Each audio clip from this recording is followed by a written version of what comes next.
All right, we're taping this late Thursday afternoon. Tim Legler is here. He has been announcing basketball games for ESPN and bouncing around on different shows, but this is really his true passion, talking to me about Nikola Jokic and OKC.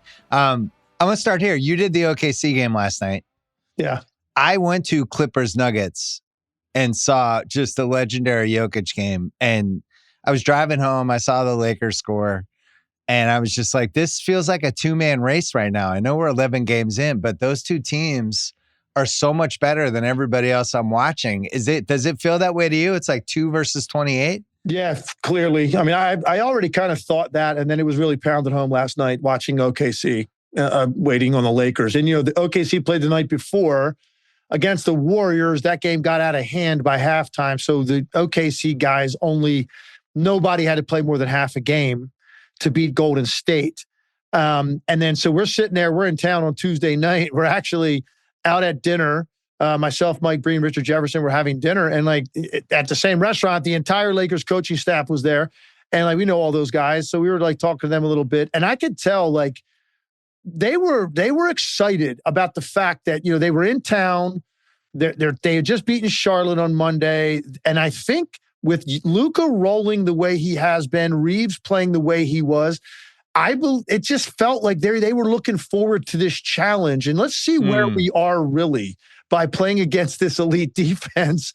And I tell you what, man, when you watch Oklahoma City play with that kind of adrenaline, when they're up on their toes to the extent they were at the start of this game, there's nothing like it in the league defensively. There just isn't anything like it. And they can so dispirit you that it really starts to affect you on the other end of the floor, which is what I thought happened to the Lakers, because they had nothing going at all offensively, really from about mid-first quarter on. And now on the other end of the floor, they just became just really passive, and they were lacking concentration, and Oklahoma City got whatever they wanted on the other end of the floor. Yeah. But it started with what they did to them defensively. And when you see that up close, when you're sitting there and you're taking it all in, how deep they are defensively, everybody is accountable to each other. And Jalen Williams isn't even playing in the game. Aaron Wiggins isn't even playing. And they're doing that to the Lakers with those two guys coming in that hot. They completely dismantled them. And so, yes, Bill, to answer your question, for me, it's OKC. I think they deserve the respect to say they're on a different shelf than everybody else. The question is, who can close the gap with them the most? That's really what we're talking about. And right now, Denver has separated themselves from everyody else. So you have OKC, then Denver, then everybody else. Yes. Okay. I do. I just am looking at this. Look, if you think about this, they won a championship, and they would be sitting here at 13-0, 12-0, however many games they played. They blew a 20-point lead to Portland on the road, and they were up with 5 minutes to go. I watched that game. They should have won it. Yeah, if they win that game, they're undefeated, and they're missing their second best player. Yeah. It's incredible, really, what they've been able to do. No, I said to some fans, I was leaving the arena last night, and of course, Oklahoma City fans are the best. They're just the nicest people in the world, and they win a lot, so they feel good. But still, they're just nice people, and they're just like, "Hey, man, what do you think of our team?" And I said, "You know what? I think what I just watched is when the best team in the league plays their best and their hardest. That's kind of what it looks like. That's what happens to people. You're incapable of getting anything easy offensively, and eventually that's just going to wear you down. That's what they did to the Lakers last night." Shea had a really good quote a couple of days ago about even though they won the title, he didn't feel like they played their best. Yeah. And he was kind of frustrated because he felt like they left some stuff on the table and they didn't get to where he thought they should be mentally. And he's been approaching this season as we can still go up a level. I think if you go back and read the great championship teams, and I always one of the teams I always like to look at is the 92 Bulls, because they win in 91, but they're like that young up and coming contender. They finally get over the hump against Detroit. Then they have that Lakers series. They're not favored in the Lakers series. And they kind of, as the series goes along, they really figure it out. And by the end of the series, they're the best team. But then they rolled that over to the next year and they just killed everybody in 92. Yeah. Like that was probably their best regular season team until the last three Jordan teams. I thought that might happen with OKC. Without Jalen Williams, though, that's the part that I don't want to say confused by, but like pleasantly surprised by, because this AJ Mitchell being able to come in and just be this immediate like 16, 17 points a game, steady offense. It's not like he's a 3-point shooter.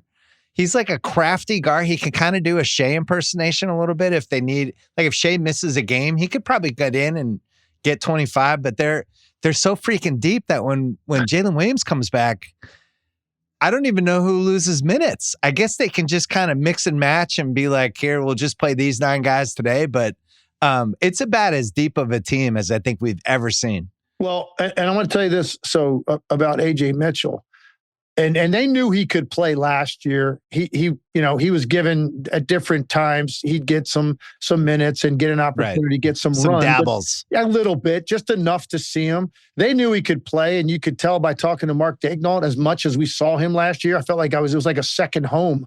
I was in their building so much last year. Yeah. And you got the impression they kind of knew, but I'm telling you, even by what they thought they knew, AJ Mitchell has surpassed that. AJ Mitchell is a big-time guard. He really is. Like, he goes a guy, 7 for 11 every game. And it's like I'm watching this guy and I'm going, first of all, I knew that he could do some of the things off the dribble, and his like mid-range and finishing at the rim was like pretty good. I did not know he could shoot the ball this effectively from deep. So there's no real set game plan on him now defensively when he runs ball screen, because I thought it would be like go under. Let's see what he's capable of making. The guy's making everything from the perimeter. He's got a burst, like to accelerate past you. He's got incredibly strong base. And I was watching him last night, just how balanced he is at all times. He's incredibly strong. His trunk is so strong. So when guys are trying to put forearms into him and get him off his spot, he plows right through it like it's nothing. You're sitting there with Jalen Williams. Oh, by the way, I forgot to mention, a first-team All-League NBA defender didn't even play last night in Lou Dort.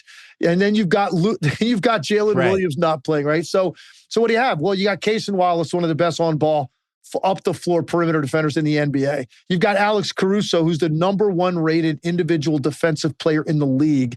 And by the way, AJ Mitchell is the second highest rated individual defensive player in the NBA. Unbelievable. Guys make 30% of the shots against him that he contests. So, and I was talking to Daignault about this before the game, and he was saying what a luxury he has that he never has to look out on the floor and say to himself, do I have enough offense? Do I have enough defense? He just plays his guys, and both ends are covered, because they don't have any weak links. They don't have any. All of those guys compete. They all get after it. Ton of want to.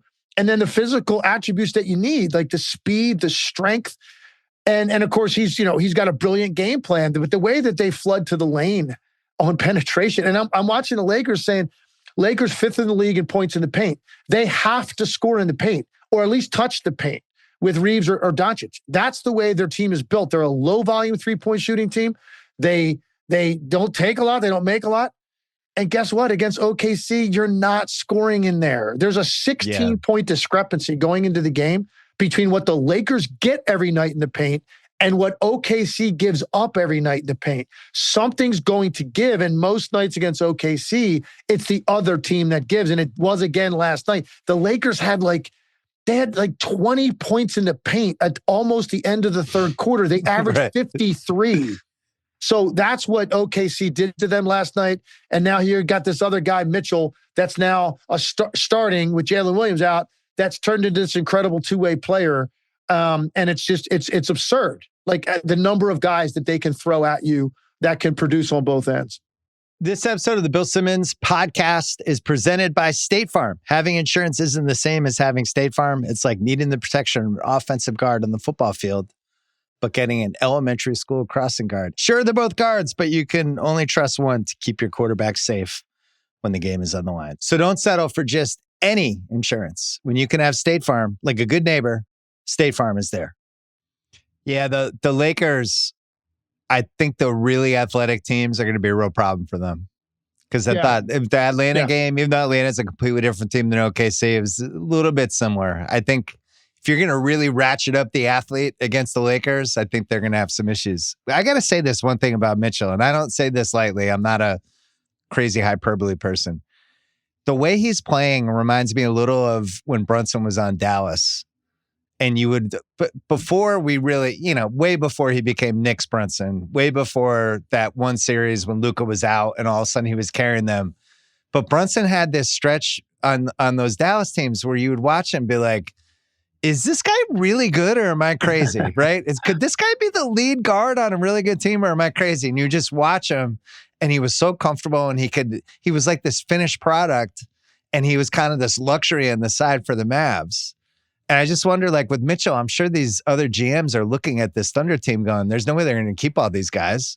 They're going to be able to pay Kason Wallace $30 million a year. They're not going to be able to pay Mitchell in a couple of years. So I'm sure like all these other teams must be scavengers. Like, could we build an offense around AJ Mitchell? It seems absurd, but who knows? The Brunson thing seemed absurd. You're right. And we were actually having that conversation just amongst us last night. Like after we did all the pregame interviews and everything, we were kind of just sitting around looking at the roster and saying that exact thing. Like right now, AJ Mitchell's going off. He's been incredible. But you've got Jalen Williams sitting over there. Dort didn't play last night. Aaron Wiggins is a really important player. That's three guards. I just mentioned 3 guards. And by the way, every night he's got to find 20 to 24 minutes for Caruso. You just have to. His plus minus is incredible. And he's just a winning player. And he made some plays last night that kind of really defied logic defensively, the amount of ground he covers and the challenges he takes on.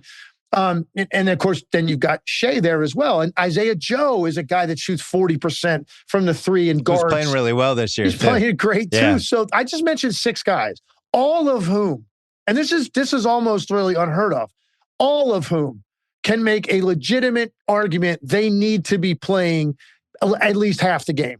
And obviously in the case of your star, he's playing 35, 36. Jalen Williams will do the same. So those other 4 guys, they all have a right to lay claim to those minutes, but you can't do it. So how do you think it's going to play out down the road?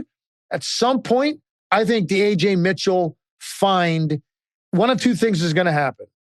He's either going to get so good and do this all year, including through a 2-month playoff run and like have big moments in the finals where he starts to go, you know what, man?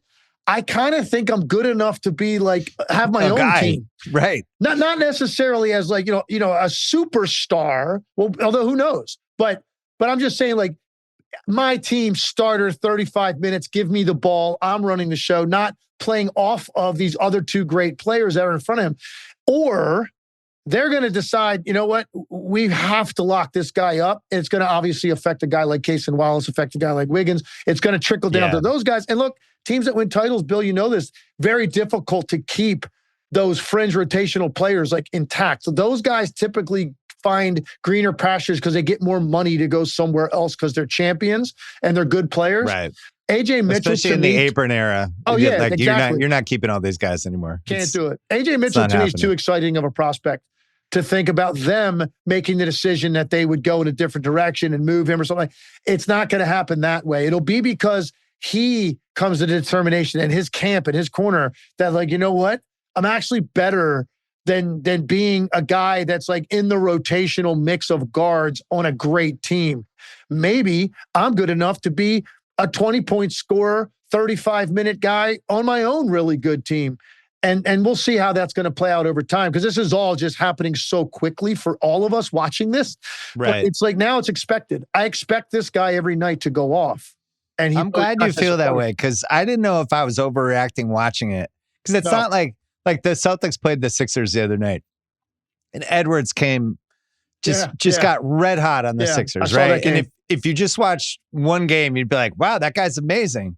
He's not going to do that every night.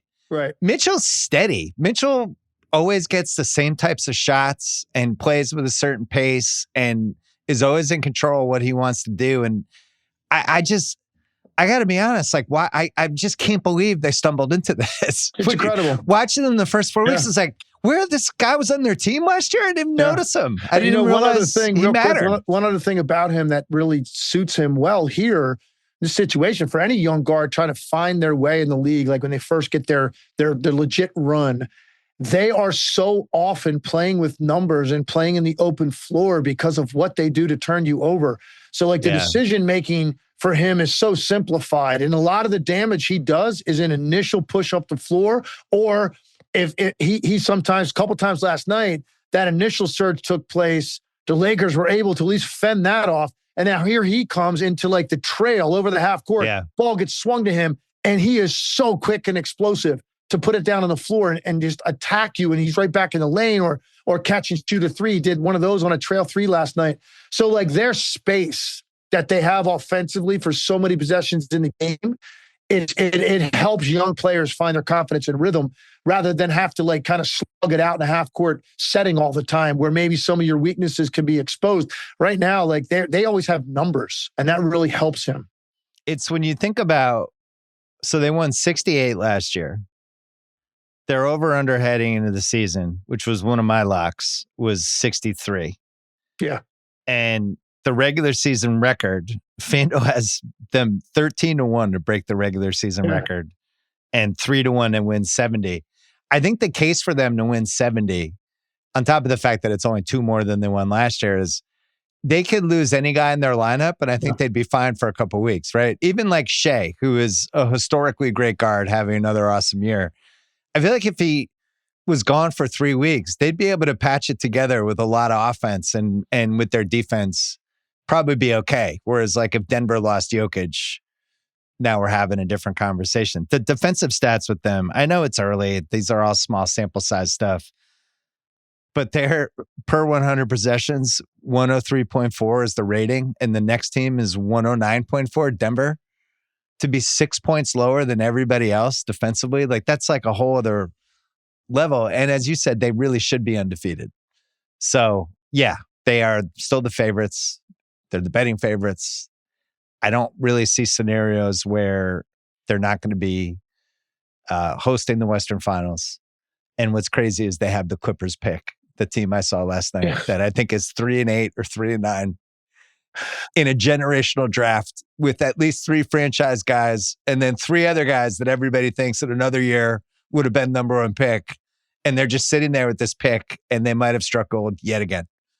Yeah. And, so I guess it was to the games last night. Tonight, apparently, I guess Sam Presti was being honored going into the Oklahoma Hall of Honor. And I made a joke on the air last night. I said, man, you got to win a championship to get in? Like, I would have thought that guy would have already been in there. Like, they really hold you to a high standard in the Oklahoma Hall of Honor. I was the Kawhi trade should have been in there after that. That's what I'm saying. But so we were just talking about him a little bit on the air and just like, he some guys say things as people that run teams and make personal decisions, and it sounds cliche-ish. When he says like they made a commitment to draft character, and draft people, and obviously you're not. That doesn't mean you're gonna forego talent, but you want both. It really is incredible how much it's reminding me of what happened in San Antonio, because you had 3 guys, elite talents. But more importantly, great teammates, workers, selfless, didn't care about the limelight, not an ounce of diva in them, extremely coachable, wanted to be coached, in fact, allowed their head coach to get into them when they needed it. And now you look at this situation with Shea and Jalen Williams and Chet Holmgren, they got their 3. And they're all great dudes. They legitimately buy into each other. They buy into accountability for one another. So it really is. It's so gross. similar. Stop praising them. I'm going to throw up. We might be stuck with this for 10 more years. I know. And people, it's so funny too, because people like, they want to just attack you on social media if you're like praising a team. And I'm just like, what do you want me to say, man? Like they are like, first of all, also I want to say this. Like as I'm a broadcaster, I'm also a fan of a game of basketball. The way they play, I'm a fan of the style. I'm a fan of the way that they play the game. It's fun for me to sit down and watch them. And then, they just happen to do it at such a high level that, and I agree with you, by the way, like as far as missing guys, they're already proving that right now with who they're missing. Yeah, they can have guys go down. No biggie, man, because their defense will carry the day. Every night, we were joking at halftime. This game got out of control. We're going, okay, at what point do these two teams like empty their benches? And I'm like, I don't know, man, not too early for the Lakers, because the OKC guys that you put out there on that second five play every bit as hard. Like, they're going to get into you defensively, that this thing could go from 25 to 45, 50 if you don't keep some guys on the floor that can handle the ball for the Lakers. Wow. When was the last time we said that? Yeah. Yeah. Crazy. It's, I think it's one thing to win a title, right? I think anybody can win a title once if you have good players, you have some luck, you have some health, you have one great star. I feel like they've actually changed the league a little bit. And Indiana gets a little bit of credit for this too, with how hard they play, picking up full court, some of the stuff they're doing defensively that's just different. And I think, again, Indiana was the other team that was really trying to pick up 94 feet. The last time you were on, we were talking about just some of the trends that we're seeing early and how some teams are just trying to pick up the pace and just do, but it all stems from them, and they do it by far the best. And they can affect whatever they want. They're like, you know what? The pace of this is too slow. Let's ratchet it up. And they can just do it, right? And then on top of it, they have this generational guard who it feels like he's getting better and his stats are the same. I don't even really understand it. It just feels like he's 3% more comfortable every 2 months as a scorer. I feel like at the end of the game, he's going to get any shot he wants. Yeah. And, you came in, what year did you come in the league? 1990. What year did you leave? 2000. All right. So you went prime Jordan, early Kobe, but Kobe wasn't Kobe yet. But then you were in media. Yeah, exactly. Yeah. I mean, to me, Shea is on that level, 10 right? years, and Jordan won 6 championships. So I'm like, that's great. Thanks, man. Thanks for that, MJ. Thanks for the other teams a chance. Yeah. But I think Shea, when you start putting together year after year of this, you have to enter that conversation now. And I'm not saying he's better than those guys, but I'm just saying if you're making a list of the best guards of the last however many years, I just think he has to be on there now. He has developed, first of all, to your point, what he's doing right now is so casual and easy. That's the thing. It's so easy what he's doing right now. He had a 30-10 game last night, 30-10, basically through 3 quarters.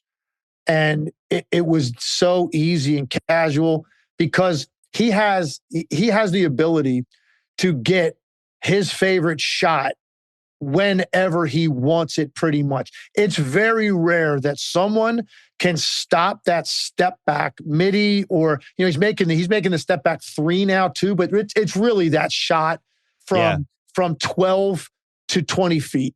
That's the shot that he gets, and primarily going left. And he gets it whenever he wants because he uses your own leverage and determination to stop his penetration against you. And he stops so quickly and so abruptly that it's almost impossible to time that up. Every now and then I'll see a guy do it really well, or sometimes we'll go to the step back and a guy has timed it so well and anticipated it with length. You got to have length that their arm is up, and now he'll stop and he's maybe trying to get the bump, doesn't get that, where he has to swing it and then go get it back. But I'm telling you, that happens like only a couple times a game. When he wants it, he gets it, even against the elite guys. And so now he's in this place where you have to sell out to stop him. And that is when now they start raining some threes on you, because they're not a really super high volume 3-point shooting team either. But when they start stringing threes together, that is when they look to me like there's no team in this league that can beat these guys 4 times in a 7-game series when they're making threes. So that's a decision you have to make as a coach. Sell out to him a little bit more, force the ball out of his hands. And then these guys are so smart playing 4-on-3 that they will find the open guy. And they've got slashers. They got lob threats with their bigs. They've got guys that can shoot wing and corner threes. They make the right decision. They don't turn it over. Someone takes a shot. Now, if you get them on an off shooting night and you took it out of Shea's hands, you got a chance. But it's rare that anybody's able to pull all of that off. You've got to have the scheme and the personnel and the want to. That's a lot to ask against a guy as good as Shai Gilgeous-Alexander. The footwork like if you go back and you watch like the old Bobby Orr tapes from 50 years ago and just watch him skate, and he's just skating differently than everybody else. Yeah. He's just faster and more coordinated. And it's like, wow, that guy's just different. And then Connor McDavid now is the same thing. There's all these fast dudes in the NHL, and just something about how he moves is just different. And we've seen, usually we talk about big guys with footwork, right? It's like Mikhail and Hakeem and Tim Duncan. And I think with Shea, I don't want to do the thing where it's like, we don't give Shea credit enough. Yeah. I'm not saying that. It's just you don't think of the footwork when you think about him because of all the other stuff he's doing. But what you said before about how he just stops, that's like his cheat code. His ability to just completely stop his body and then go in a different direction as he's using somebody's leverage against him. I don't know how you stop it. I don't really know what the answer is defensively. You have to guess. And what I do see when guys try to guess is, and they're not fully committed to retreat mode, and they're more upright because they're trying to time that up. That's when he ends up blowing right by you and he's at the rim, or he's throwing a pocket pass or a lob to Holmgren or Isaiah Hartenstein. Right. Or if that big, you play it perfectly on the underneath the basket on the second line. Perfectly. Big comes over to help, so he can't get to the rim. Opposite wing defender drops down and chips on the big, so there's no lob threat. Well, then he throws the pass now over to the right wing, which is the open area of the floor if he drives down the left side of the lane. Or he'll throw it back to the left corner. Like he'll make that play. I call it the late find. He makes the late find now really, really well when his option is exhausted for himself. But more often than not, he's at the rim with something soft up on the glass. And if you are in full commitment to try to get back and cut him off because you're so worried about the blow by, that's when he stops. And then he basically sidesteps or backsteps. It's about, by my guess, 6 to 7 feet. So and he's 6'6". It's not like he's 5'11" doing this, where you can maybe have a chance to get back. He's 6'6" as it is. So but the quickness with which that right foot hits the ground and then he is off the ground after he has stepped back, that amount of time is just so tight. To pull all of that off perfectly, it requires like a special effort on that possession. And then guess what? By the way, if you do that, I got news for you. The next time down the floor, he's going to do it again, and you won't be as good at that. Stopping him. So because the other he's thing just going to keep coming at you. On TV, it doesn't do it justice. I hate to do you got to see it in person thing, but it's one of those things you see it in person, you're just like, I don't understand how anyone would stop that. Now, I guess you would probably use somebody taller, maybe 3-4 inches, or like a 6'9" guy with longer arms.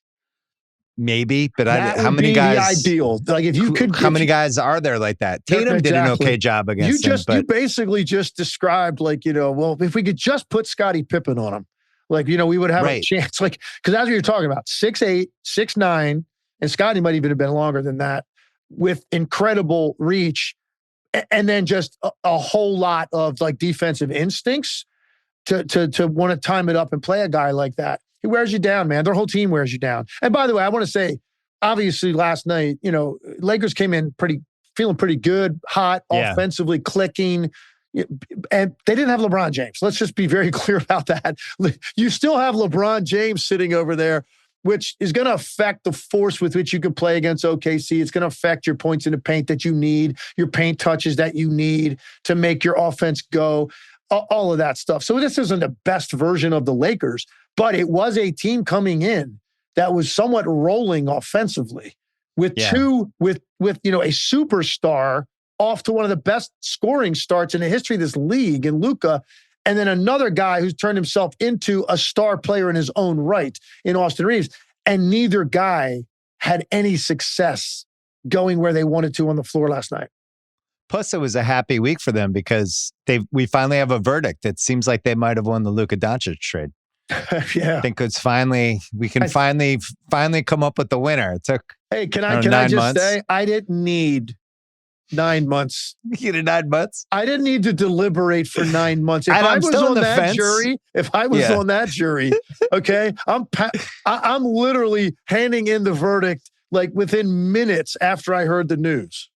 I think if I was a Dallas fan, I'd be more mad that we didn't get Reeves in the trade than about the actual trade. I'd be like, it's one thing how stupid it was to trade him, but why didn't we get Reeves? I would go to bed at night. That would be like one of the 3 final things I thought about before I fell asleep. We got to take a break. And then I want to come back because we didn't talk about Jokic yet. We just did like 25 minutes on OKC. Take one break here. The Bill Simmons podcast is brought to you by FanDuel. FanDuel's putting you in control right from tip-off. That's right. You get to choose your reward. Play it safe. Go for it. Feeling bold?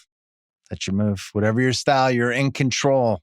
No matter how you play, FanDuel's giving you the power to choose your reward and own your game this NBA season, which we still have, I think, 7/8 of the season left. So you have plenty of time to own your reward. Head to FanDuel.com/BS to make your pick, get in the game, and play it your way. Must be 21 plus, present in select states, or 18 plus and present in D.C., Kentucky, or Wyoming. Opt-in required. Rewards are non-withdrawable. Restrictions apply, including bonus and token expiration, leg requirements, and max wager amount. See terms at sportsbook.fanduel.com. Gambling problem, call 1-800-GAMBLER. Visit rg-help.com. Call 1-888-789-777 or visit ccpg.org/chat in Connecticut. All right, coming back. Somehow this isn't the number one story we're talking about. I went to a Clippers-Nuggets game last night. I don't know what was going on with Jokic because you could see it from the beginning. I don't know whether he was mad about the playoff series from last year, if Zubac texted him something joking that he took personally, if he heard something in the second row that made him mad. But he was in playoff mode. And pretty early in the game, it became clear the Clippers had this strategy of, I call it the 2005 Spurs against Steve Nash strategy of like, you love to pass, so we're going to take your passes away and you're going to have to score to beat us. And Jokic was like, this is really what you guys are doing, and just torched them. He had 25 in the first quarter. He had 52 after 3. And it was every kind of shot. And I was trying to think what's different about him this year. Just from what I saw, just being at the game, it feels like he's making the decision to score like a infinitesimal split second faster versus like, I have the ball. I'm going to think about, and now I'm going to make my move. This time he's just like, I'm scoring. He has all these different shots. He's in great shape. And he was just unbelievable. And the crowd was like gasping. When he got into the 40s and he started, you know, in the crowd, when the crowd starts making that noise, like, oh, like, like we can't stop. Oh, no. Oh my God. Oh, what do we do? Oh. It was just a lot of gasping. And he just murdered them. And they really needed the game. What's different about him? He's shooting 68%. He's on pace to be our first 60-40-80 guy. He leads the league in NBA in rebounds and assists. He's 6th in points. He's taking 3 shots less a game. And he's still averaging a 29, 13, and 11. And he has a 21 net rating plus. So in other words, typical Jokic year, but slightly better. But are you seeing anything that's different? Yeah, for sure. So what is it? Here's what it is. He absolutely 100% is fresher. And their acquisition of Valanciunas is one of the real underrated signings in this league, because when he would go out of the game before, think about the backup centers that he's played with since he's been there, right, over the last 5-6 years. So when he would go to the bench, like, they felt so inadequate offensively in everything they were going to do, and just as a presence and on the glass, that he rarely would sit as long as he's sitting now with his second sub in the second half. So basically from the start of the fourth quarter, he would usually get about 3 minutes, and he's back in the game because he had to be back in the game, because now the game's on the line. Like, you got 9 minutes to go win this game. And you only have so many of those nights that you're going to be able to be in that position to go win the game right now in a 1-possession game. Now, this is 2 games in a row. I just watched every second of their last 2 games. He sat the first 6+ minutes of the fourth quarter. So, and it's also in the first half. His minutes are down to 33 minutes a game. They have gotten more depth. They've got more spacing around him. He feels better. I think he's invigorated by the fact that they're back in the mix. Even though they took Oklahoma City to 7 games a year ago, I don't think anybody really viewed Denver all year as a contender to actually win the title. Now, I know they gave them a hell of a series. This team, with what they did in the offseason, this feels like, you know what? It wasn't just a 1 championship run with the Denver Nuggets, which a lot of people thought was going to be more than that when they first won their title. I did. I thought that's not a 1 championship group. But then you started to think after last year, like maybe it was. They completely hit the reset button with their depth. Their bench was not good enough last year. It is now. It takes a lot of pressure off his shoulders. As a result, he's fresher. I agree with you. Because he's fresher, he's processing his own scoring opportunities in an aggressive manner that's quicker and more decisive than when he's a little bit fatigued and he immediately goes into looking around and then dribble handoff game.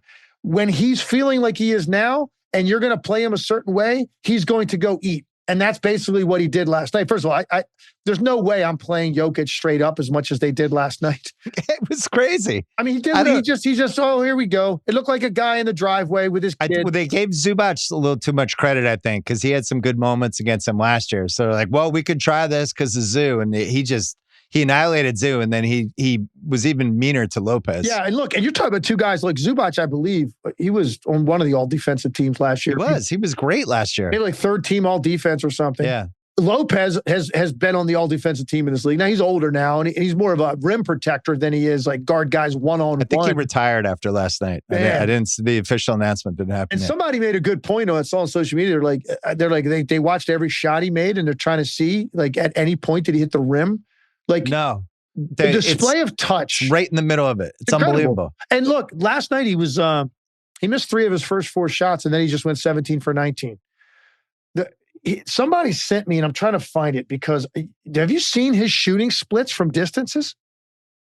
Isn't he, I think he's like 70% on twos or something. There you go. No, here's what he's shooting. Yes, 70. He's like 78% on twos.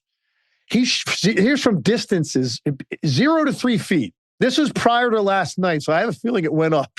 Yeah. Okay, 0 to 3 feet, he's 92% from the field. Okay, 3 to 10 feet, 70% from the field. 10 to 16 feet, 73% from the field. Wow. 16 feet out to the 3-point line, which is a very small sample size, but he hasn't missed all season. Okay. And then he's shooting whatever he's shooting from the 3, which is like 41% from the 3. Good luck. Well, you talk about the fatigue thing, because I was thinking about that too yesterday. And he had a quote, I think it was last night, but I saw it in the last 24 hours about the bench. And they're like, what's different about the team this year? And he's like, we have a veteran bench. We have experienced guys that come in now. I feel like I'm in good hands when we go to the bench.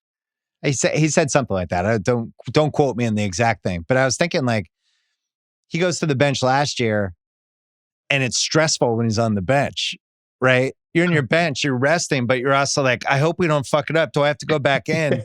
Now he's just like, I'm going to go to the bench and relax and hang out and watch these guys, and we'll be fine. And I saw a guy last night that really liked the team he had and really had an edge, you know? Like there's no question. There's some Wemby stuff happening. There's the OKC thing. There's a lot of Giannis talk. There's Houston. And, you know, he's like, not that he's reading the clips, but I really think he believes in the team they have. What's interesting is Cam Johnson has sucked from a shooting standpoint this season, and Brown's not shooting well either. So there's like another level for these guys to go. They're 9-2. They lost that first game against Golden State, first game of the year that they should have won. They had a stupid loss to Portland. Portland's beaten both OKC and Denver somehow. But I watched that game on Halloween. Really dumb loss. They should have won that. And that's it. Like they're second in offense, second in defense with rating. And they're, you know, these two shooters that they thought they were going to have aren't even shooting the ball well. Hardaway is. But I feel like they have a level to go up. They definitely do. And I think the other thing I noticed last year about Jokic, and I mentioned it several times throughout the season, he was overtly incredibly frustrated last year. Yeah. Remember the times you see videos of him and he'd be standing up in the huddle of timeouts and just ranting and like slapping his hand, and he'd be so and sit down on the court. He got caught up in all these weird things with defenders where he was just like trying so desperately to like get an off the ball foul by running for the cut, but like grabbing the guy at the same time where they'd both fall to the ground. And I'm like, what? And what ref stuff too. There was some ref stuff that was unusual for him last year. Him getting mad, which he didn't usually do. I think it's because he didn't think he had a good enough team to win, Bill. I really do. And I think now he believes they're back in it. It's hard to imagine the guy that just won 3 MVPs could be playing his best basketball, but I honestly believe he's playing his best basketball right now. And one last point about him, Oklahoma City's defense, which we talked about a lot here in the beginning, this is the one player in the league that I feel like can operate in still a dominant way against them, because it might not be, 40-point game, but he can control the game against Oklahoma City's defense. And if you look at all the other elite scorers in this league and the way they have to go about it, they're not going to pick you apart with their passing for the most part. They're not going to go get 20 rebounds if that's what it takes against Oklahoma City. So like his overall way of dominance and the way he can operate against one-on-one defenders, even against the elite guys that OKC has, he can still do his thing against them. And a lot of guys are going to struggle to have their normal average game against this defense. Jokic can. And that's why right now, I agree with you. I think Houston would be the next team on my list in the West. Me too. But I don't think they're quite on Denver's level right now.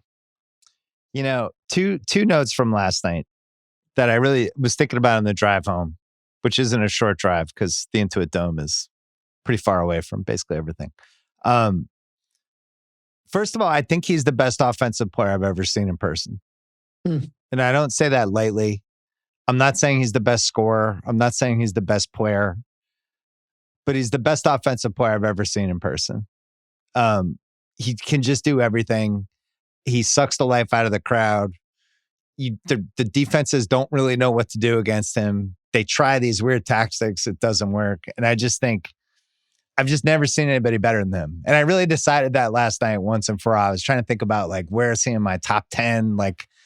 And he's just getting closer and closer to that Bird, Magic, Duncan kind of level for me. One title I think hurts probably legacy wise. He needs another one, but he's at least what Wilt was in the 60s, like the shit we're watching year after year after year. You got to put him there. The other thing is, I think he's my favorite player to see in person of this century. And it was either him or Curry. Man. Where it's just like, I'm going to drive down on a Wednesday. They're playing here. I get to go see blank. And I think him and Curry are in the finals. And I think I enjoy the Jokic experience a little bit more because there's so much going on. And he's the maestro of everything. And he's telling everybody what to do. And he's just so locked in the way Duncan was. But it's just everything feeds off him. It's just fucking amazing to watch. It really is. I don't think anything you just said is remotely, even somebody could come at you aggressively in a debate and say, what are you talking about? Because I completely agree with you. For me, I've put Curry second all time for just flat out must see. Yeah. Behind Jordan. Yes. I think that's fair. Jordan's going to be my number one all time, removing Bird and Magic. Yeah. And I got some of those up close and personal because I was on the court watching that. So it's like, you just kind of know what that was about. But then, so I like the way you put it, this century. So like put that, the 80s era, which you and I both love. And I loved those Celtics teams in the 80s like you did. Larry Bird's my favorite athlete of all time. So we have a lot in common that way. And then you got the Jordan era. That's kind of his. And now you go, okay, this century then, let's go. There's a lot of guys that are super entertaining that are, top 10 players all time in that category. For me, in terms of holy hell, he's playing, I have to see this tonight. Yeah. Curry would be the next guy for me, but I understand why somebody could make the argument for Jokic too, because it's at the point now, the stuff he does is blowing your mind with his, and I think for me, like I'd say, what's his number one trait? Is it the passing, or for a big guy? Nah, for me, it's the touch. It's and the touch. Hands. How about finesse, the hands? Has anyone ever had better hands than him? No, nobody. And there's some guys that would have been good people to put in that argument, but I think he's separated himself from everybody. It's the best set of hands I've ever seen on an NBA player. His touch and his ability and natural sense of distance, of depth perception, because he shoots the ball sometimes coming out of a spin when for a fact he has not located the rim yet. Right. And he's already going into his shooting motion. And it's incredible. And the ball ends up hitting nothing. It is so soft and it just drops in. So like his innate sense of touch and distance from anywhere on the court, but particularly those areas like 18 feet and in, and some of the different, because he's not getting off the ground. And he's still, and you still are just so helpless against his release point. It's crazy, man. Yeah, the Curry thing, it's good to talk about both those guys because I think the thing they share, other than it's just you've never seen anything like it when you see them in person, is they're just complete one-on-ones. Like Yes. I just don't feel like we're seeing another one again. Jokic has this Bird Magic Walton hybrid thing, like all guys that I grew up loving watching play basketball. And somehow he has pieces of all those guys. Curry, I've never seen before, but you go to the arena and you're like, I just get to see something that doesn't exist after this guy stops playing. It's just gone. Totally agree. And that the other thing I love with Jokic, which some guys have had, and this was one of my favorite things about seeing Kobe in person, like they just really give a shit. There's like a crazy competitiveness on every single thing. They're always like, and I don't mean like bitching about calls, but they're always just exasperated, lobbying, pointing, pushing. Like they're just really locked into the result. And I was with my friend Mike Tolan last night, who I shared tickets with. Jokic had like 50 or 52 or 48, I don't remember. And we were arguing about, does he know how many points he has? And we decided no. I don't think he had any idea because I don't think he cares. I don't think he looks up. He didn't play any differently when he had 48 points. It's not like, oh, I got to get mine now. He was still making all the right plays. And it was just really cool to watch. He would have been fine at like, I guess I got 48. Like, I don't think he would probably finds out after, right? I think that's probably true. And I also think for guys that score, shoot, whatever, I do think there's like an internal scoreboard in your head. Like even if you're not actively looking at the board or grabbing the stat sheet at halftime, you are sort of acutely aware. You know you're hot. Yeah. And even like the exact number pretty much. But he might be the exception. You might be right. Because I could see him, and the game be easier to see if he's out of the game, like not glancing up at the board at all. No. You know, just kind of sitting there. Here's the thing. What if this game, it was required of him to play another, 8 minutes? He would have 65. Well, so we started rooting for the Clippers to come back because it was right around 20 near the end of the third quarter. And we're like, we need a Clipper run. We need him to have to go back in because he might be able to get 70, but they couldn't oblige. Well, think about this. You got two guys that we just talked about, combined 5 MVPs, 5 titles, 4 for Curry. And last night they scored 101 points between them. Right. A couple other Nuggets notes quick. You've done games with them in person this year, right? Have you done a Nuggets game yet or no? Denver. Yeah, I've done Denver game. I don't know how, but Gordon's just bigger. Yeah. Gordon's just mammoth. And I thought he was big last year, but and by the way, he's playing great. Yeah, all his shooting stuff's up. But it's funny, like one of the narratives with the Clippers was we got John Collins because Gordon killed us in the playoffs and we needed like a forward with size. Aaron Gordon's way bigger than John Collins. He looks like he's like 40 pounds heavier and he moves and he just looks like he's a tight end. Like he looks like he should be on the Chiefs with Mahomes. Totally agree. Yeah. He's a and it's obviously he's serious about taking care of his body and like, what he comes into the season looking like. Moving great, the whole thing. So that was one. I thought Murray didn't do anything last night, but you could just tell he had his explosiveness because a year ago at this time he was out of shape. And then I really liked how Hardaway looked. And that's somebody I've always liked as like, I think you need those random bench guys, especially in a playoff series, like in a 7-game series, can you get hot twice for us? I still think he's got some juice left. So yeah, I would have them number 2. And then conversely, this Clippers thing is a disaster. And I don't know if it gets better because, and I understand why they traded Norm Powell.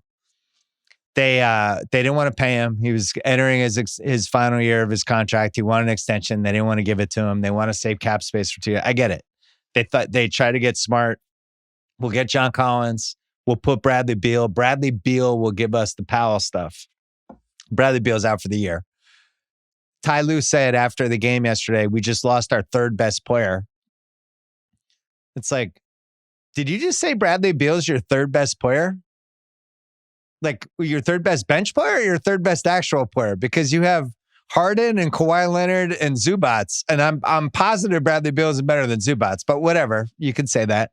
But this gamble just failed because what Powell did for them last year was he would carry their offense for like 5-6 minutes, right? Or if Kawhi wasn't playing, it's like, well, we have Harden. We're also going to get 25 from Norm Powell tonight. And now they don't have it. And it's all Harden and role players. And then Kawhi plays every once in a while. And this team's not going to make the playoffs, I don't think. Yeah, they have a totally different feel about them now. And I saw them in the preseason, and I was so impressed. And Kawhi played that night. Beal didn't play, but Kawhi played that night. And he looked great. I mean, he looked lean, and he was bouncy. And I'm going, man. And that night, Lopez played great. They played the two bigs together sometimes, and that worked. It was a preseason game, but it was against Denver, actually. And both teams played for about 2.5 quarters to win. So it had a different feel about a preseason game. So you actually could learn something from it.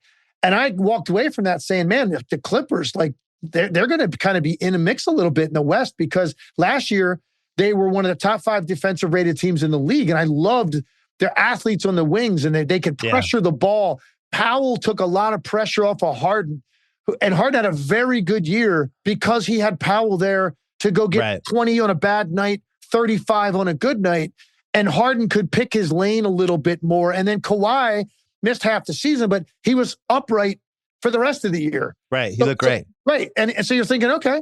And then you got the Derek Joneses and the Dunns of the world, and these guys, they're coffees, and they get after people. It's like, man, okay. And now you go out and you add some depth and some vets that can play.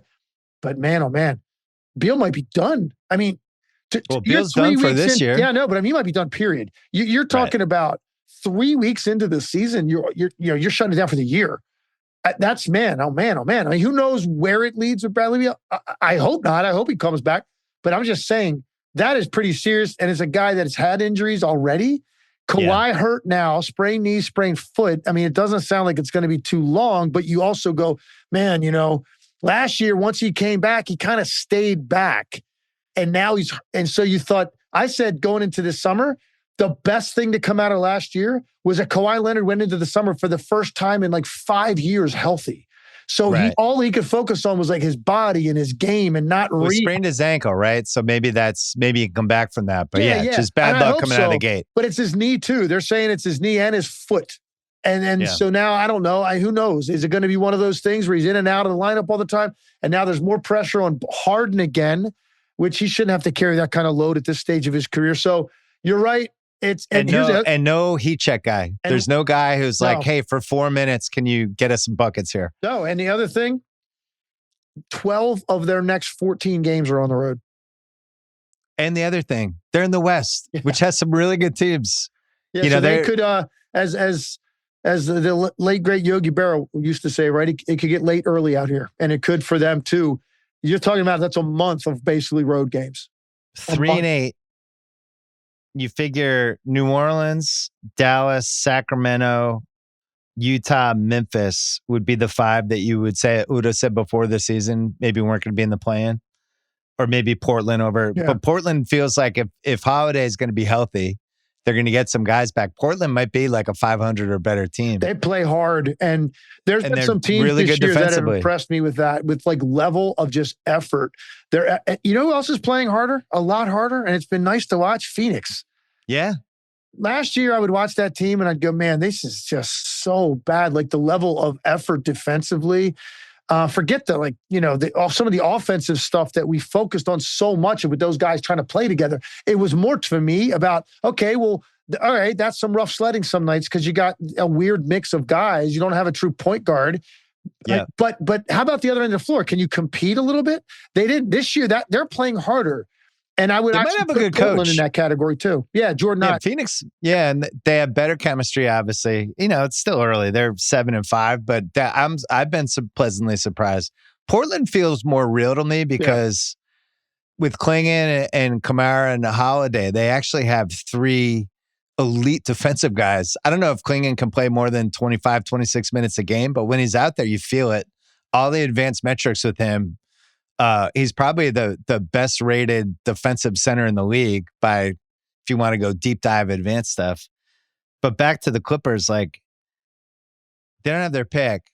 They're not going to be like, okay, fine. I guess we're going to go 25-57. Like to me, they're the number 1 desperate team now. And like Zach theorized on his pod on Wednesday that they could be a Davis home. I just don't think they have anything to give up because it's basically they have the Collins expiring and the Bogdanovich expiring. They could patch together contracts, but they don't have the asset. They don't have the awesome young player to put in the trade. And I just can't, if I'm Dallas, I'm just not giving away Davis. I'm keeping him.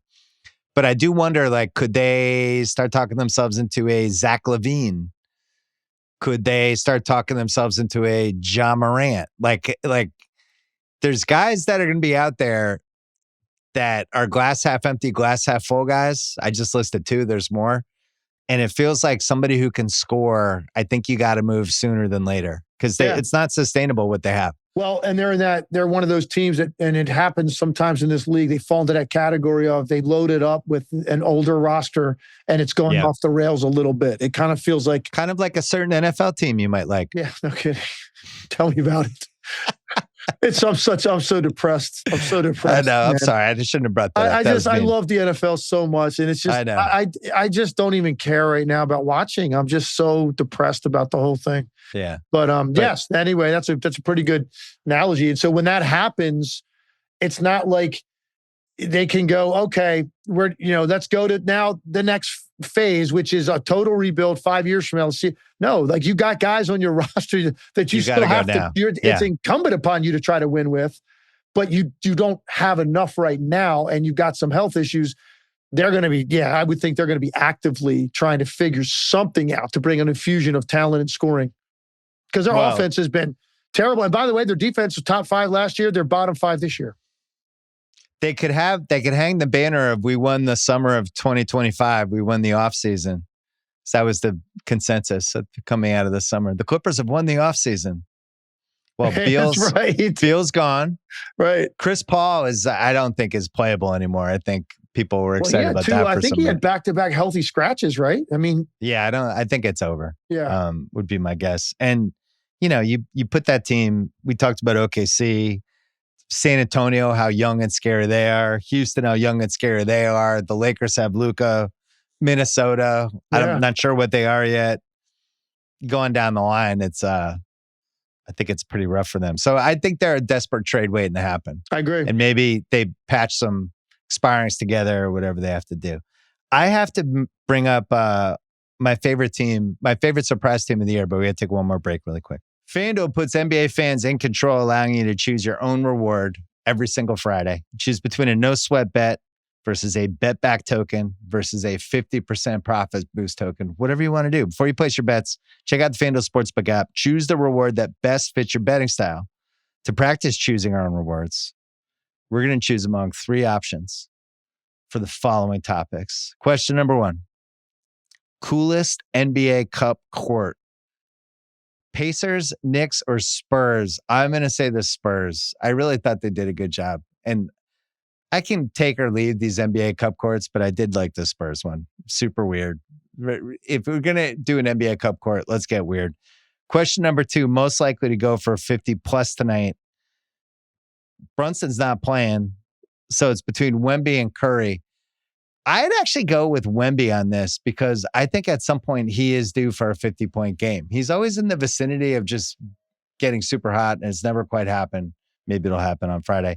Question number 3, most likely to win their next game first in November, the Wizards or the Commanders? I'm going to say the Wizards for this because every once in a while they could just make some threes. I don't see a scenario where the Commanders win anytime soon. And I asked House about this and he agreed. So no matter how you play, FanDuel's giving you the power to choose your reward. Be sure to make your choice in the app on Friday. Well, let me ask you this first. We're only 11 games in.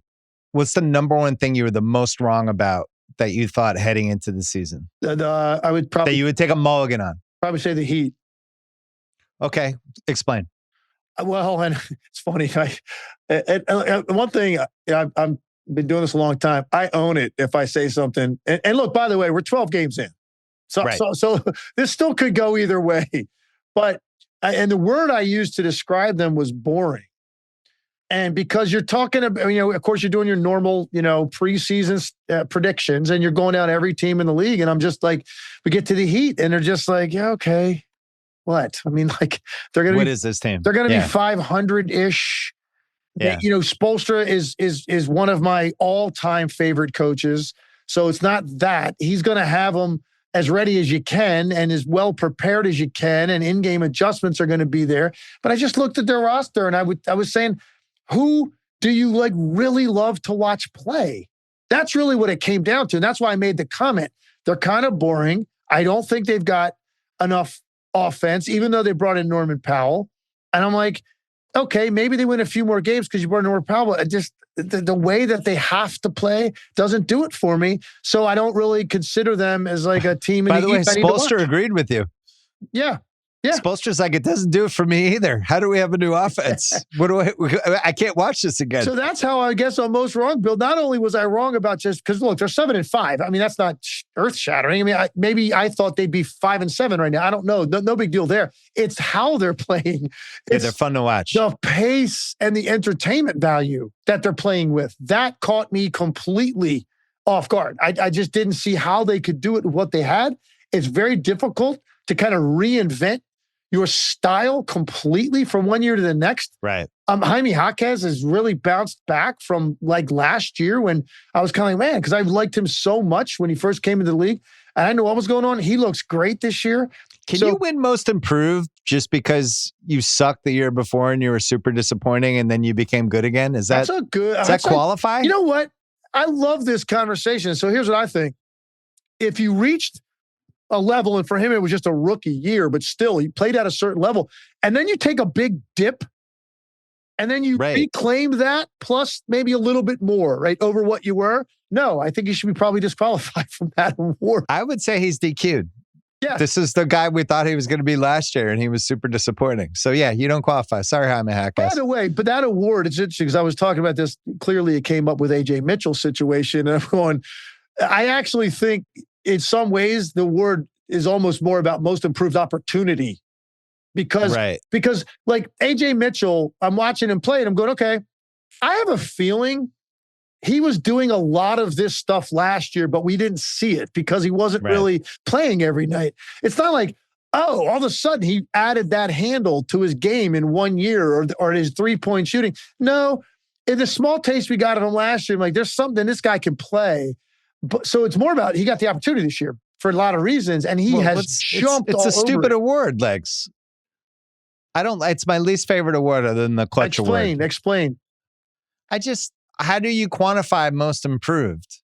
Right? It usually comes down to somebody added a 3-point shot or somebody got more minutes or I don't know. No. Like younger players should get better as they keep playing and keep adding seasons under their belt. Yeah, I think what you're saying is, and this is where I will agree with you, the reality is if you took 30 teams in this league, there's probably about 90 dudes that if you really looked at their game from last year to this year and what they've improved on and added and how much better players are, there literally could probably be about 90 guys you could say it about.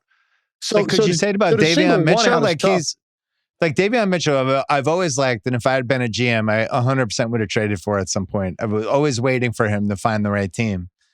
But he didn't ever really get to play, and now he's playing on Miami. So does that mean he's most improved? Or is it like what you said? Is it just best opportunity, something like that? I think they should have a where the fuck did you come from award, because then AJ Mitchell would be the winner. They should announce that. Austin Reeves would have won it last year. Austin Reeves a couple years ago. Maybe Jordan Walsh, if he can keep the momentum with the Celtics. Maybe we can get something done. Change the name of that.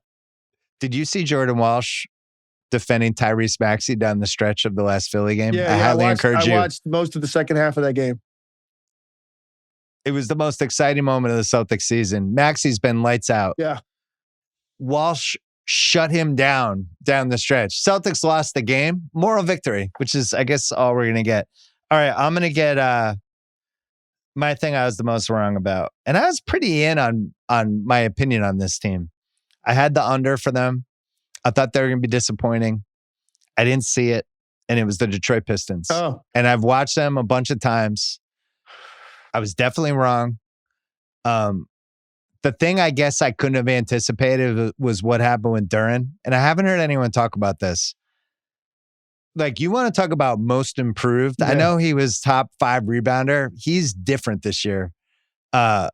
He's just this aggro alpha old school badass center who seems like he came out of like 1994. Really, really competitive, kind of relentless. And I think with him and Cade, who went up a tiny level, but he was good last year. And then Thompson's getting more minutes. And that's your foundation with the way Duren has kind of evolved and emerged. The team makes sense to me. It didn't make sense to me before the season, but now I'm like, yeah, if you have those three guys, you have some shooters. Robinson has fit in. That was another one I was dubious of. He seems happy. Oh, you and I should have had a conversation then back in like August or September, because I had you like the Robinson going thing? into the season. I had them as high as third. I said, oh, wow. I said Cleveland Knicks 1-2.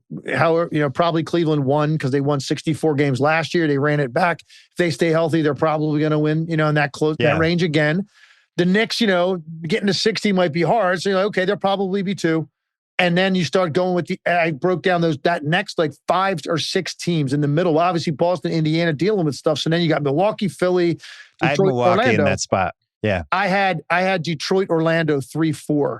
So Orlando's been a little disappointing for me, but I think they're playing a little bit better. It's coming around. Yeah. It's coming around. The Detroit thing, I just never thought Duren was going to be this good, even though I know he was good last year. But now, he's like a legitimate 2012 guy. He's a guy that, I can't believe I'm saying this, but I think they have to think about him for 2028 for the Olympics if this is who he's going to be.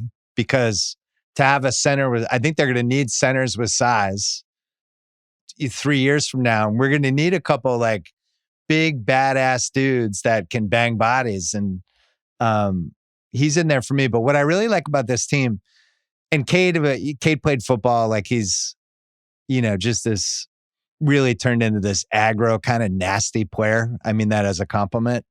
And Duren's kind of nasty. Both Thompson twins, even though they're these handsome kids that seem like they're both of them have a little fuck you in them. Yeah. Then they have Holland, they have Stewart. Yeah. This is just like a really tough competitive team, and they're competitive night after night after night. So I'm in. I was wrong. I think this has a chance to be the 3 seed. Well, I'm going to tell you why I had a little bit also of kind of firsthand knowledge of like what I felt about them. I called one of their playoff games against the Knicks last year. Do you remember the game? I believe it was game 4 in Detroit. The game at the end of the game, Hardaway got fouled. They didn't call it on the 3. Do you remember that game? And I'm telling you, I was calling that game with Dave Pash, and I said at one point, I think it would be easier to complete Navy SEAL training than to get to the rim right now against the Pistons in this game. And the Knicks played really good defense too. That was you talk about old school, 90s basketball. So I'm watching this team. First of all, just the toughness, like how physical they are. They do have an elite offensive player as their main focal point in Cade Cunningham. And then it's all these other guys that like they're with their athleticism and enough shot making. And then they went out and they added a guy that I think really helps them in Duncan Robinson, the spacing. Because last year they had Tim Hardaway Jr., they had Beasley. Right? Those guys are like, but they're streaky. Duncan Robinson, if he's going to take 10, 12 shots a game, and obviously, 90% of those are going to be threes, he's going to shoot 40%. He's going to do it like most nights. And he's not a stopper defensively, but he's very conscientious defender. And he's long, and he doesn't mind running around and chasing guys. So his spacing's been great. And Karis LeVert's been a nice pickup for them too, because they needed more offense. They needed, what are we going to do on those nights when like Cade doesn't have it going and like our defense isn't going to be enough? We can't win 105, 103 all the time in this league if Cade Cunningham has a bad night. I think they've addressed it, man. And now they've won 8 straight? And the game, actually the game they won the other night against Washington, even though it's the Wizards, I watched that whole second half in overtime. I did too. Oh, you did? Okay. So they had no business winning that game. And that's why I kept watching it, because they had won a really good game the night before against Philly that I thought was like, oh, we're for real. Take us seriously. And then of course they're down 20 against Washington. I'm like, I wonder if they're going to come back from this. This will be a nice little test for what we have with Detroit. They came back. They did. And McCollum hits the runner with 14 seconds left to go up 5. 14 seconds. Right. And they won the game on a crazy inbound 3, and then they win in overtime. Yeah. But my point is, I know it's the Wizards, but that's a game that they easily could have just been like, you know what? It's not our night. Like, it's not our night. Right.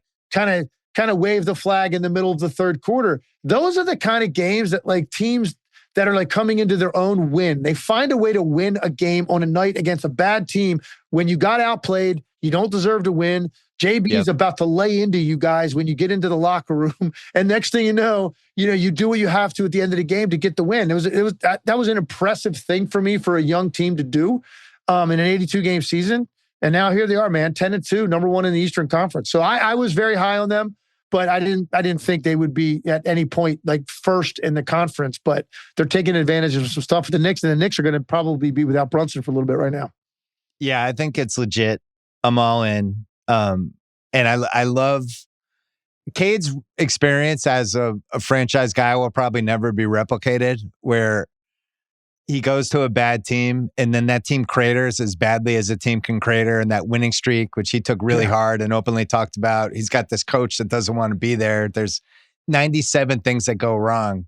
And now I just see a guy when I'm watching flipping around TV, like he just seems like he cares the most out of anybody who's on any of the TVs. Like, I just think he's on a mission now. He's a leader, and which is what you want. He's so smooth, and he's such a physical presence at that position. He gives them an awful lot of like security. They run onto the floor every night, and they've already got this toughness about them. But they also know we also have this guy that every night is capable of being the best player in this game. Right. That gives them a lot of confidence. They're almost more like a football team. Then the last team I want to talk about really quickly, Houston, it's a little early. The fact that Shepherd is floating out there at crunch time for them, I think is super important, because in my head, I was like, they're probably going to have to make a trade if they don't want to waste this Durant window, but they might be able to not make a trade and just keep what they have. There's a Durant piece that's happening where he seems as locked in and as happy and this was not the guy from Phoenix. I'll just put that. This is a guy who seems like he's all in on this team, really likes playing with these guys, respects the coach. And I was thinking about all the different coaches he's had. He's never really had a coach like Ime. Very true. Where Ime's one of those guys, and he definitely did it in Boston. All right, end of the meeting. Can everybody leave? I just want to hang back here with Jaylen Brown. Okay, everybody leaves. Then he locks the door. Well, only one of us is going to leave. We're settling this now. Like, he's like an all-time in-your-face, direct conversation, not putting up with any bullshit guy. And I think it's actually good for Durant. That's as dopey as that sounds. No, I think that's a great observation. And I think it's exactly what Kevin Durant needs in this situation at this stage of his career. And I love that about Ime Udoka. And that's why I think this team, right now, you and I both agree it's OKC. Denver's right there. Houston's would be the next team, but there's a little bit of separation. I would have Houston and Cleveland if we're going to go both conferences. I still think with the way Tyson has come on for Cleveland, when they have everybody back, I still feel like they have a level to them. So I'd have Cleveland, Houston maybe in that order. I think Houston went out and they added the one thing they didn't have. And that because last year I loved their team. I loved watching how hard they played, but they had some really questionable decision-making in close games. Jalen Green was a wild card. You couldn't run your offense always through Şengün. So they didn't know what to do. And now we got a solution now. This is a guy that can go score at any time in the game against there's no answer for Kevin Durant offensively. Now, Dave Leak goes down. I said the same thing you did. I said it before the season. If Reed Shepherd isn't ready, they might have to take a step and make a move, because you didn't bring Kevin Durant thinking about the horizon over the next few years. You think about winning this year and every year he's on your roster because of where he's at in his career. So they might have to do something. And Reed Shepherd didn't start out great, but he's found his rhythm. And I think it started with this. And this is just so important to me in watching his game. I'm saying, listen, he's athletic. He's quick. He really gets off the ground on his pull-up, so he can get that mid-range shot off. He's pretty active defensively, as long as he's not playing against a bigger guard, because those guys bully him a little bit with strength. Yeah. But if it's just quickness, he's laterally pretty good. The one thing he wasn't doing was making open threes. Mm. And I'm like, let's start there. Get yourself to the point where Ime Udoka and this staff isn't frustrated with you, because now the other things that maybe you're not as good at right now are going to really drive them nuts, and they're going to get you off the floor. Make some open shots, because that ultimately is something you're going to have to do with the guys that are generating these looks with Şengün and Durant. So he started doing that. And now you watch him, and now he's out there to do some stuff. Like, he's like, I can play, man. Give me the ball. I can get it in the ball screen. He's got a little Mark Price in his game. Like, with the ball screen, he kind of reminds me more of Mark him. than Brent now. I was worried there was more Brent than Mark, but now it feels like we're closer on the Mark seesaw. I agree. And I'm looking at this now. I mean, he's got a 5-game run here over the last 5 games. 4 of those, 5 out of 6 in double figures. The last 3 games, he's averaging almost 18 points a game. And he is shooting 13 for 21 from the 3. So he's over 60% and they're putting him in the right corner. Yeah. It's just interesting. I noticed it a couple games ago. I'm like, oh, he's out there, kind of a pivotal moment here. This is interesting. And now I feel like with their best 5, they just kind of need one knockdown shooter. We know this guy, defense has to think about it. So yeah, I thought that was a good wrinkle. And I think Durant's just completely engaged. Like, he's obviously bounced all over the map from a happiness standpoint over the last 20 years. I'm attached to him. He's one of my favorite players to watch. I don't know what happened to him last year. I don't know what happened in Phoenix. Nobody will talk. It was nobody's fault, apparently, that we had one of the most unhappy teams of this decade. But nobody's to blame. But he seems really engaged with this team, and I think he likes these guys. And it's a no bullshit. Everybody tries. Everybody plays hard. So there's a ceiling, but it's weird. Reed Shepherd's probably he's probably the litmus test for how far that team's going to go. Because if I were them, I wouldn't want to, like I was talking about last week about Tari Eason and the Phoenix pick and Van Vliet's contract for Derek White. Like, do they have to do something like that? I wouldn't do anything. I'd ride this Reed Shepherd thing out and see if it works. I agree with that. And right now they're feeling pretty good. They've won 7 out of 8. They're in the mix. They've got a pretty good stretch here. Portland, who plays hard, Orlando, Cleveland, Denver, Phoenix, Golden State. That's their next run. And so that Denver game, Friday, November 21st, hopefully everybody's healthy and available for that. And maybe you can kind of really, now these 2 teams that we're talking about to challenge OKC can go head to head, and you can get a better idea. Favorite rookie before we go? Quick.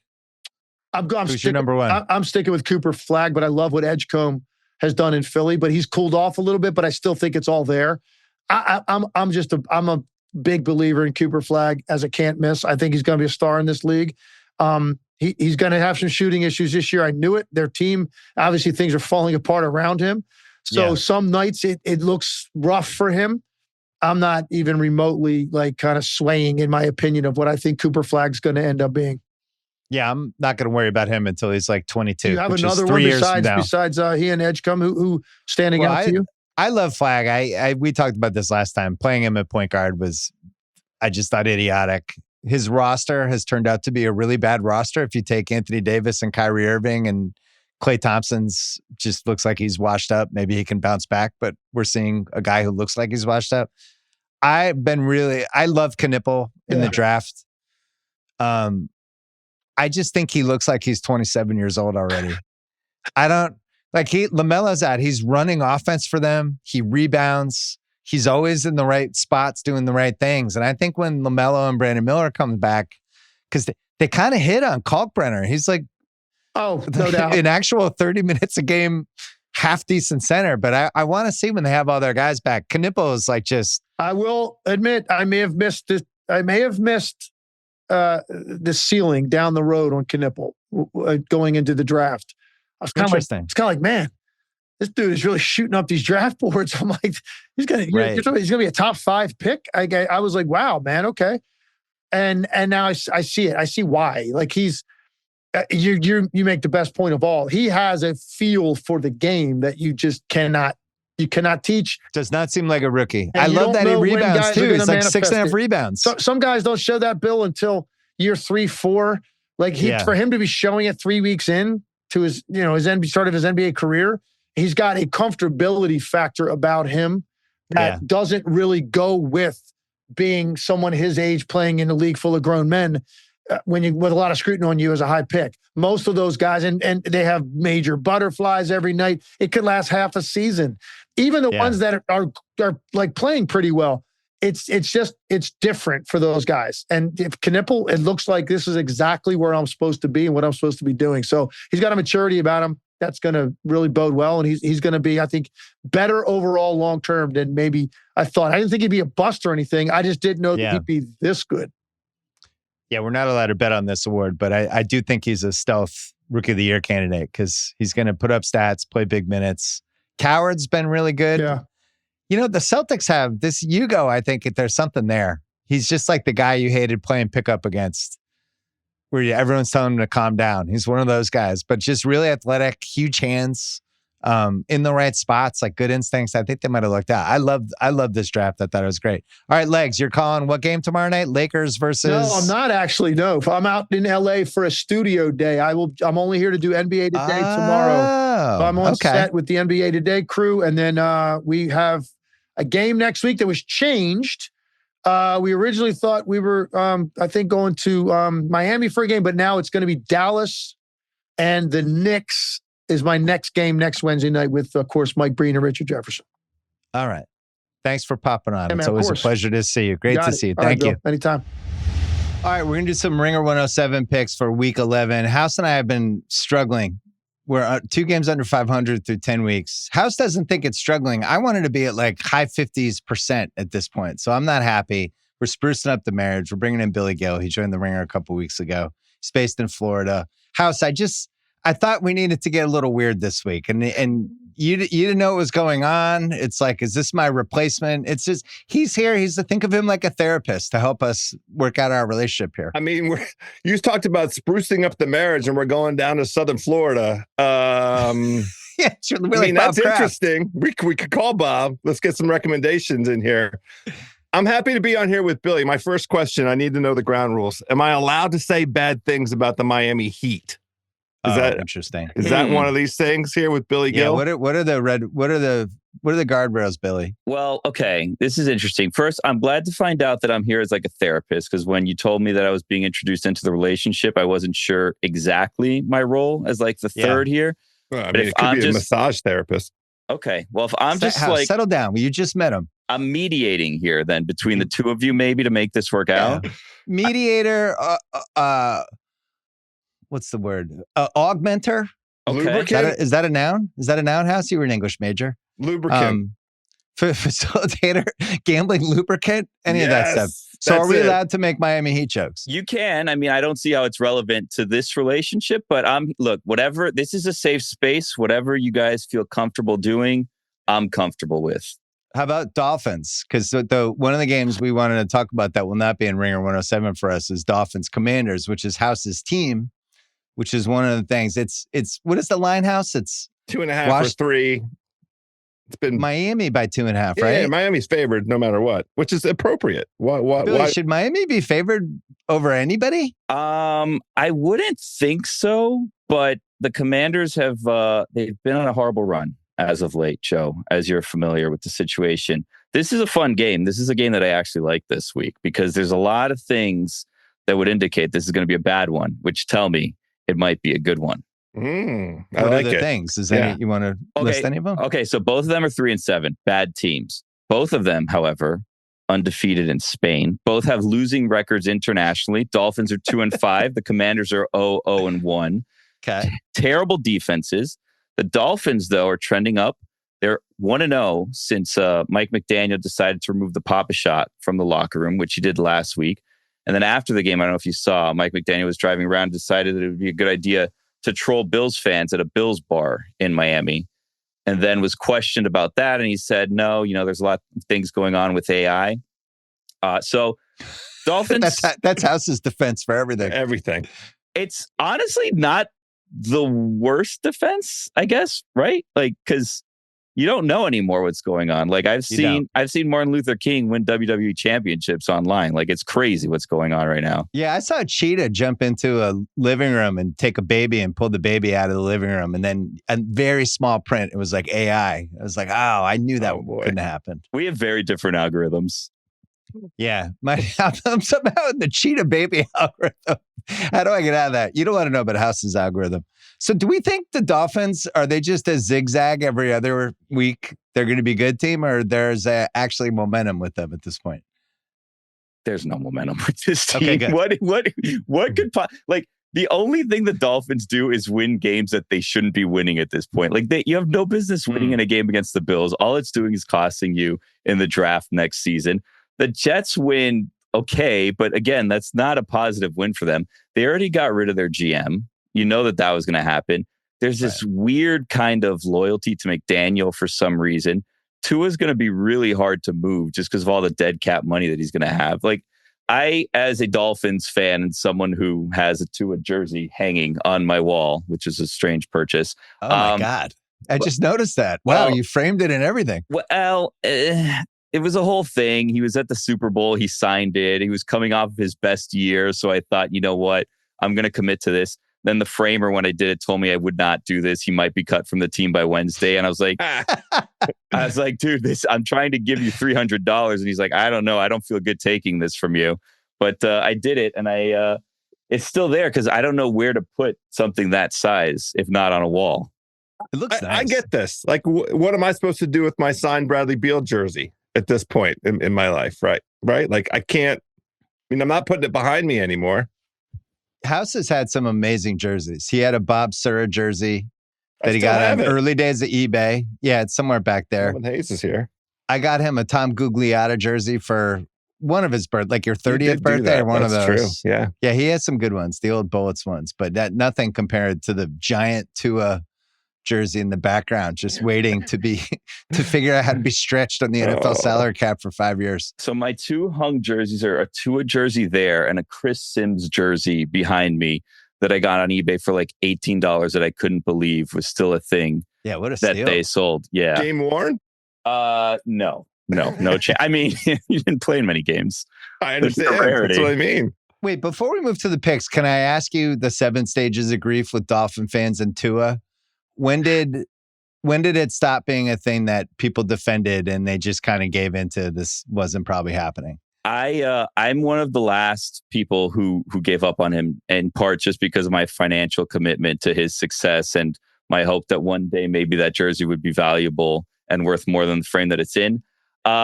This year has been such a weird Tua year because the other years, like, you kind of could find excuses. He had injuries, he had his concussion stuff.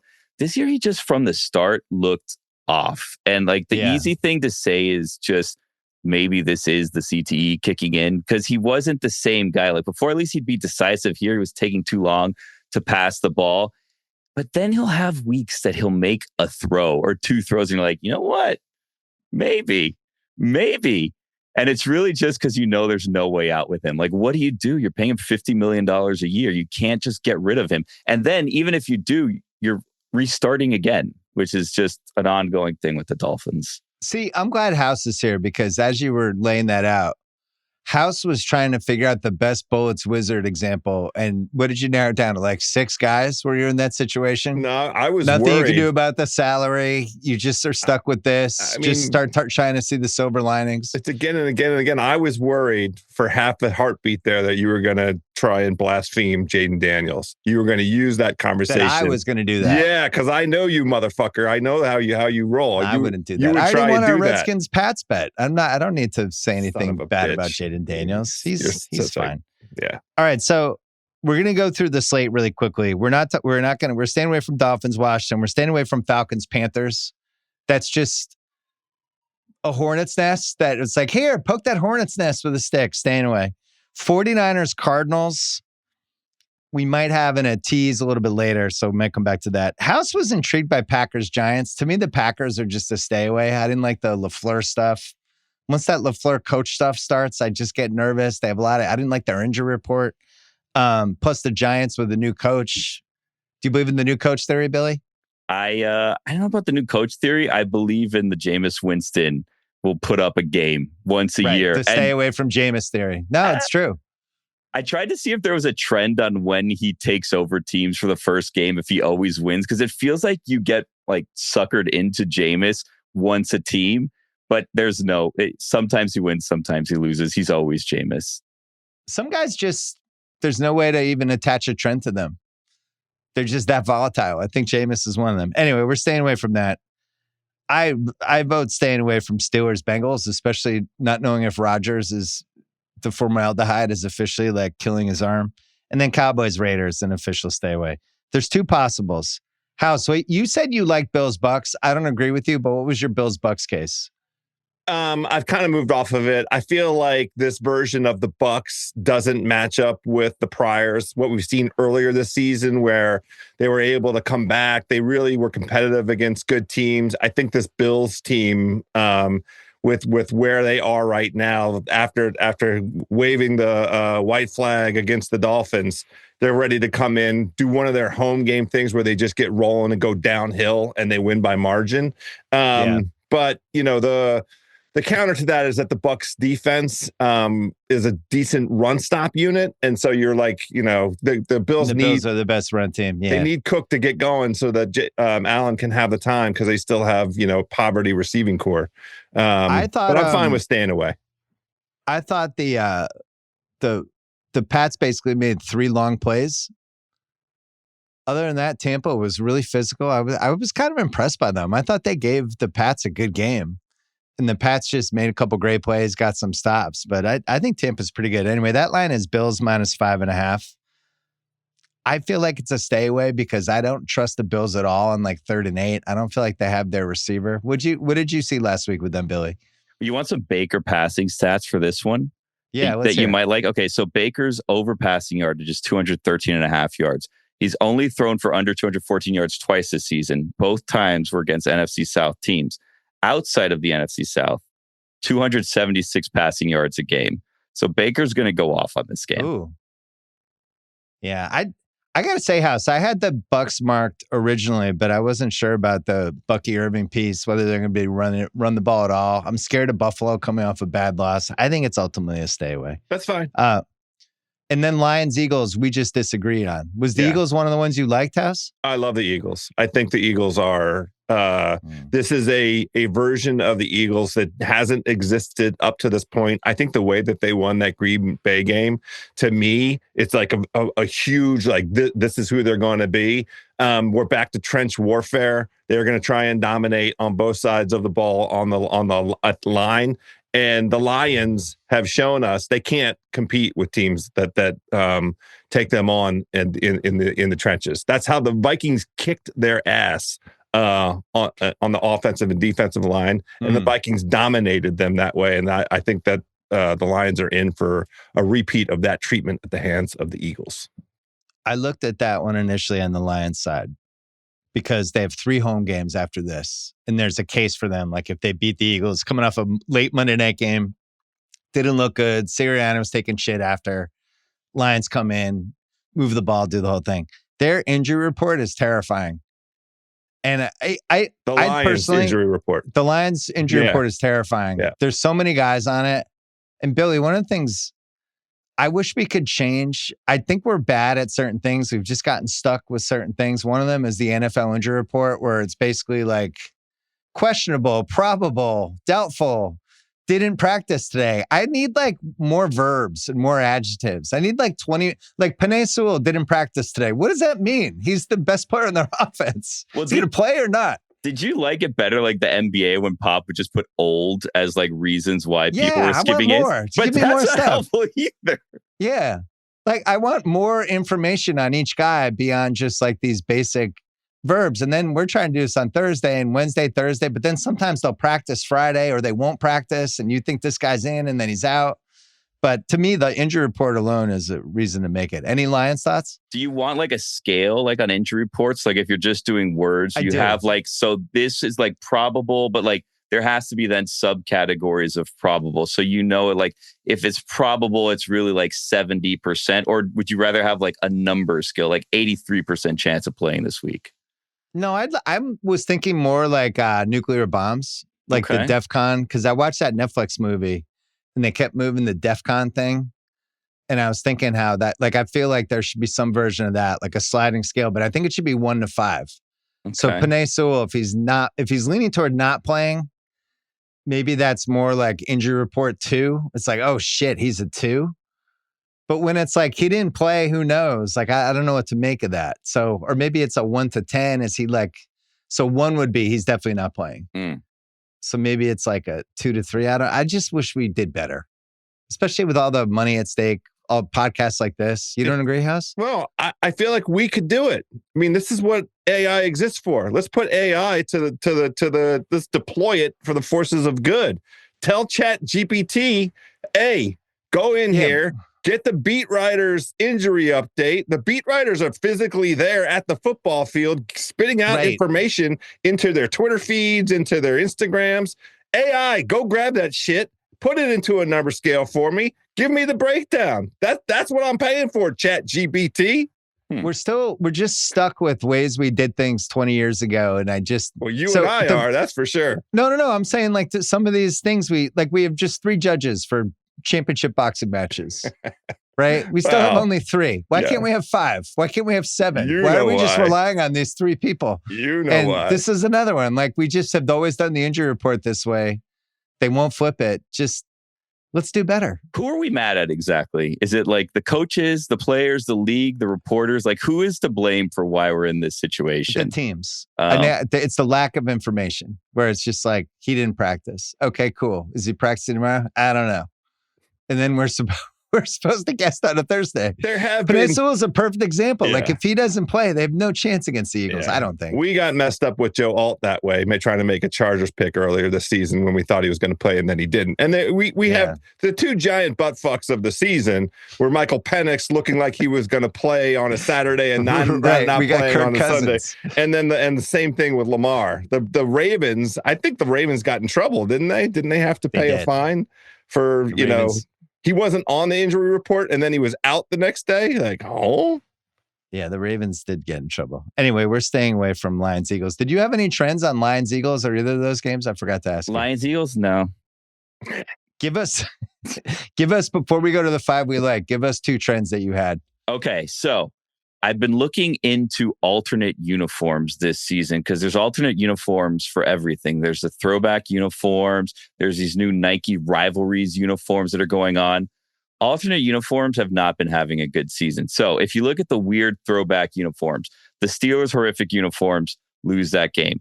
Packers. You're saying the 1920s prison uniforms, whatever those were? Yeah. Right. What do you think of the Packers? I kind of like the helmet, where it looks like the old school like leather helmet. People don't like those uniforms. People like change, it seems. I don't like anything when they go further than like the 1970s. Oh. Because sometimes they'll bring the old Patriots uniforms, and they're really nice, the red ones with the Pat Patriot helmet. But for the most, when we start going in the 20s, 30s, and 40s, I don't get it. Yeah. Well, okay, so Nike introduced these rivalries uniforms, but they only picked like 5 or 6 teams to do these rivalry uniforms. So it's been a bad season for the rivalries uniforms. Oh, no. Yeah, the Cardinals were the first team to wear the rivalries uniforms in week 4. They wore like a weird, like it looked like a blood splatter type thing that they had on. So they ended up losing that game to the Vikings. Then we go on to week 5. The Bills had a rivalries uniform, which was a pretty cool rivalries uniform. It was like this all white. And then they had like a white and silver helmet that honestly would have looked great in a snow game, like in December. But they decided to wear it way too early in the season against the Patriots. They lost that game to the Patriots. So 0-2 in the rivalry uniform so far. The only team that's won in rivalries uniform was the Dolphins, but they beat the Jets. So that one's kind of like a mulligan. That one doesn't really count as a win. This week, we get 2 new Nike's rivalries uniforms. So the Patriots are going to be wearing them against the Jets. And we're taping before that game, but we assume the Patriots are going to win. Well, this trend would look favorably on that front. And the Rams are wearing this weird one that looks kind of just like their uniform, just navy, like a darker shade of blue against the Seahawks. Here's the trend on these uniforms. So there's lots of teams losing in these alternate uniforms. Now, the Patriots have already won in Nike's rivalries game jersey. They were not wearing it, but they won the Nike rivalries jersey game. The Jets lost a Nike's rivalries jersey game. They also weren't wearing it, but they lost. So if these trends hold, the Patriots are undefeated in Nike rivalries jerseys games, and the Jets are completely defeated in Nike's rivalries games. So, which mirrors real life. Yeah. Bet the house on the Bills. Can you tell people, or on the Patriots? Can you tell people to bet the house? Probably not. Well, the game already happened by the time they heard, but the Rams, the blue Rams ones, that would be the other one you're saying? That's going to be this week? Yeah, I'm not feeling as strongly about them. No, I'm going to look at those. All right. What? So the blue would be, oh yeah. So it looks like basically that it's harkening back to the late 70s kind of look. So it's in your window of acceptable kind of throwbacks. I think for Rams Seahawks, wear your own normal fucking uniforms for one of the biggest games of the entire season. What do we need gimmicks for? Well, it's also, I think, a Cooper Cup revenge game, right? Everybody says does it qualify? That's what I've been hearing. It's the talk of the town. Can you play for an hour straight without getting hurt? Give us one more trend before we go to our big picks. What else did you have? So power couples have been a thing in the NFL the past couple seasons. Obviously, the biggest one was Taylor Swift and Travis Kelce. But there have been other minor power couples that have gone on. You had Haley Steinfeld and Josh Allen, who now got married, and that was a power couple. Josh Allen goes on and he wins the MVP. You had a smaller power couple amongst influencers, Braxton Berrios and Alex Earl, but they were a power couple at the wrong time because that's... My daughter was focused on that one. Was she? Yeah. Okay. Yeah. She thought her perception was that Braxton Berrios was a bigger star than he actually is. It worked out for Braxton Berrios on that front. However, I think he got like 7 receptions that year. So it didn't really translate onto the field for him. And again, like had they come a year earlier, a year later, they probably would have been much bigger couple. But the whole Taylor Swift situation really ruined it for them. But this year we have a new power couple. Madison Beer and Justin Herbert are a power couple. So this week, Justin Herbert over 1.5 touchdowns is the line. He's playing against the Jaguars. Since Madison Beer released her new single on October 10th, Justin Herbert has had over 1.5 touchdowns, 4 out of 5 games. The Chargers are also 4-1 in those games. Wow. And the one game that they lost, Justin Herbert passed for 425 yards, but they lost to the Colts. So do with that. Damn, and I like the Jaguars this week. Really? So I went to a Laker game second week of the season, and it was the day after they put it on Thursday, and the two of them were sitting courtside, and they showed him on the video screen, and it was like half-hearted applause. Just felt like the fans should have been more excited. He's like the 4th best quarterback in the league or the 6th best quarterback, but seemed pretty happy, stayed the whole game. She's one of those influencers with multiple jobs. So she's like singer, social media. I think she's kind of been an actress. I couldn't really follow it. Does your daughter care about Madison Beer at all? I told her and she did not care. Okay. No. That one got a no care. Can I ask a question? Yeah. Feels disrespectful to a power couple that's staring us right in the face. I mean, we might see them tonight. Stephon Diggs and Cardi B. That's not a power couple. That's not an NFL. It's tough because he had had kids with 2 different women at the same time. He's in a couple power She's couples. carrying his baby. I know, but then someone else is too. So are others, yeah. Yeah, I think that diffuses it a little bit. She shows up at the games. She did. We think that she's, she was in the craft suite. Demanding that Drake throw the ball to Stephon. We think that. She's celebrating Stephon Diggs' successes. Stephon Diggs has been a great Patriot. He's been a leader in the locker room, and I support anything he wants to do in his romantic life. All right, first game that we're looking at here, Billy. Vikings-Bears. I think House and I both like this one. Vikings are favored by 3 at home. Vikings basically have their full D back, and I was trapped on JetBlue watching 4 games on the multi-view, and I watched the entire Ravens-Vikings game as one of the 4. And I thought the Vikings were in that game the whole game. And I was surprised how the Ravens, it seemed like one of those games they were going to put away in the first half, and they just kept settling for field goals. The Vikings were hanging around. At one point in the second half, it felt like they might actually make a run, and McCarthy wasn't quite ready for it yet. But to me, so I think the Vikings are okay. I don't get the Bears at all. I keep track of like wins, losses in these either war games where it could have gone either way. So right now the Bears are 2-2 and they have 5 either war games. Their 2 wins were against Dallas when CeeDee Lamb got hurt. And then they beat Spencer Rattler in bad weather at home. And then they're 4-1 in the either or games. And the wins were Vegas, Cincy, Washington, and New Orleans. The defensive stats are bad. Some of their first and turnovers. They're just kind of one of those teams, and I'm waiting for it to end. And I watch these Ben Johnson locker room speeches after the game, and Sal and I talk about him every Sunday night. They're hilarious. He's like, this is who we are. Nobody let us hang around the last 4 minutes. And it's like, your team's terrible. What are you talking about? What, do you have any Bears thoughts, Billy? I can't figure out if Caleb Williams is good or not, because he's like none of us can. He's another one of these quarterbacks where it's like, okay, this was like an okay first round pick. Like, no, this was a disaster. This is going to go the way of Justin Fields.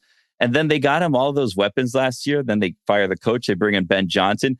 They're 6-3, but like 6-3. You know, like is there a team that you guys are convinced is a dominant team this year, like a good team? Because even the ones with the good records, I have no idea if they're good or not. What's your answer, House? As I try to fix the shade in my office. I think both the Rams and the Seahawks are good. I think both of them are good. And I think they're both good on both sides of the ball. We'll do the handicapping of that football game here soon enough. But I want to interject. We don't. I just say I agree with those two? Okay, good. Anybody else? And I think.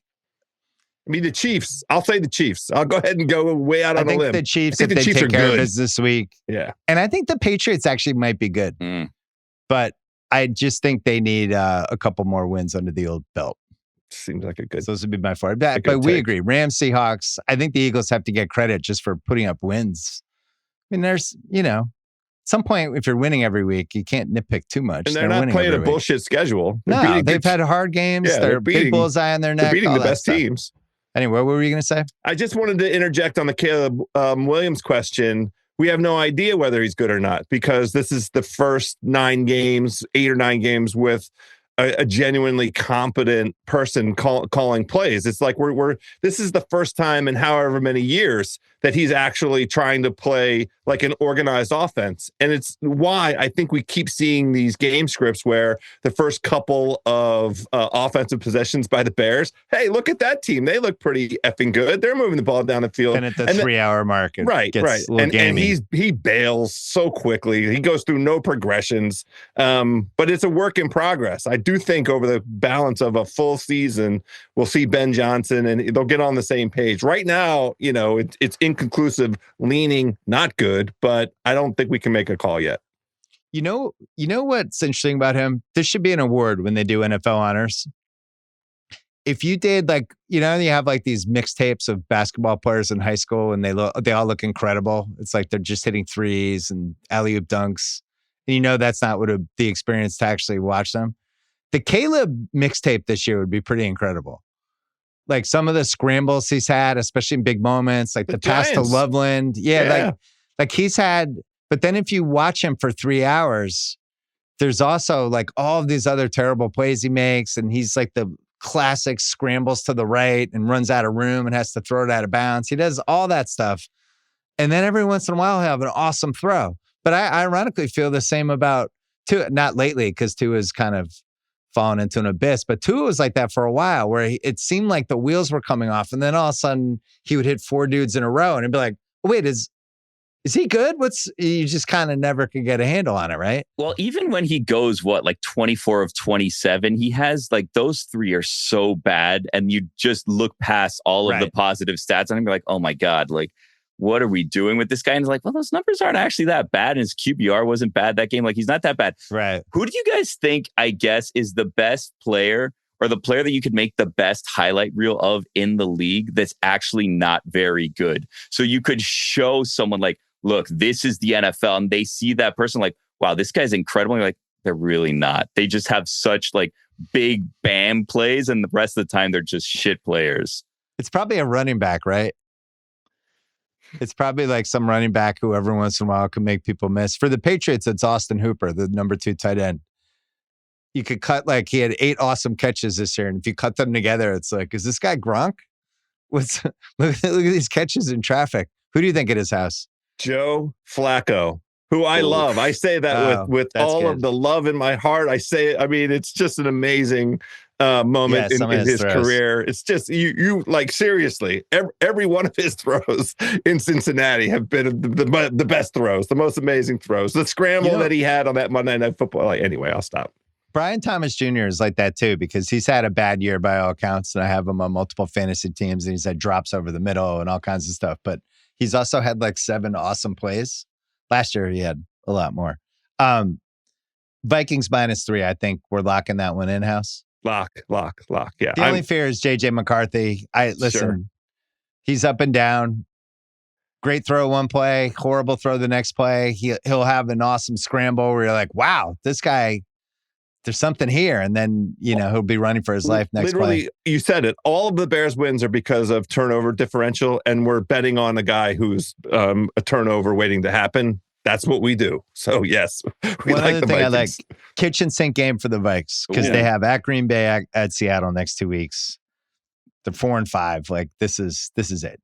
You lose this game, the Bears go to 7-3. You're not going to make the playoffs if you lose this game. Bears could lose the game and be okay. Billy might have to talk us out of this next one. Oh. We both like the Browns at home. They're getting 7.5 at home against Baltimore. They played 3 home games in Cleveland this year. And I think we bet on the last one, the Dolphins one. That was like our pick of the year. They won 31-6. They beat the Packers 13-10. And then in week 1, they should have beaten the Bengals and lost by 1. Then they had an overseas game. And I didn't really like how Baltimore looked last week, but bad weather, Cleveland at home, just ugly. It has all the makings, Billy, but you're making a face. It's just the Browns are such a hard team to want to take. I mean, you don't think they're going to win. You just think they're going to cover this game, right? Yeah, it feels like a 13-9. It feels like the AFC North game between these two teams that we've been watching for the last, 15, 20 years. I mean, there are some incredible splits for the Browns. Defense, especially home versus on the road. I think over the last 3 years, I can't remember. This is maybe like Stuckey from the Action Network.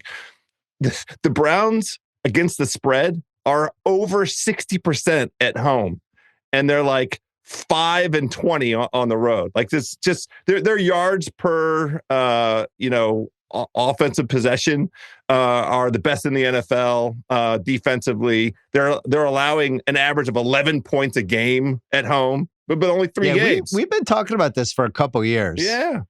That there's just like 2 versions of the Browns, and if you can get them at home in bad weather, it's almost like just don't think of them as the Browns, think of them as their another identity entirely.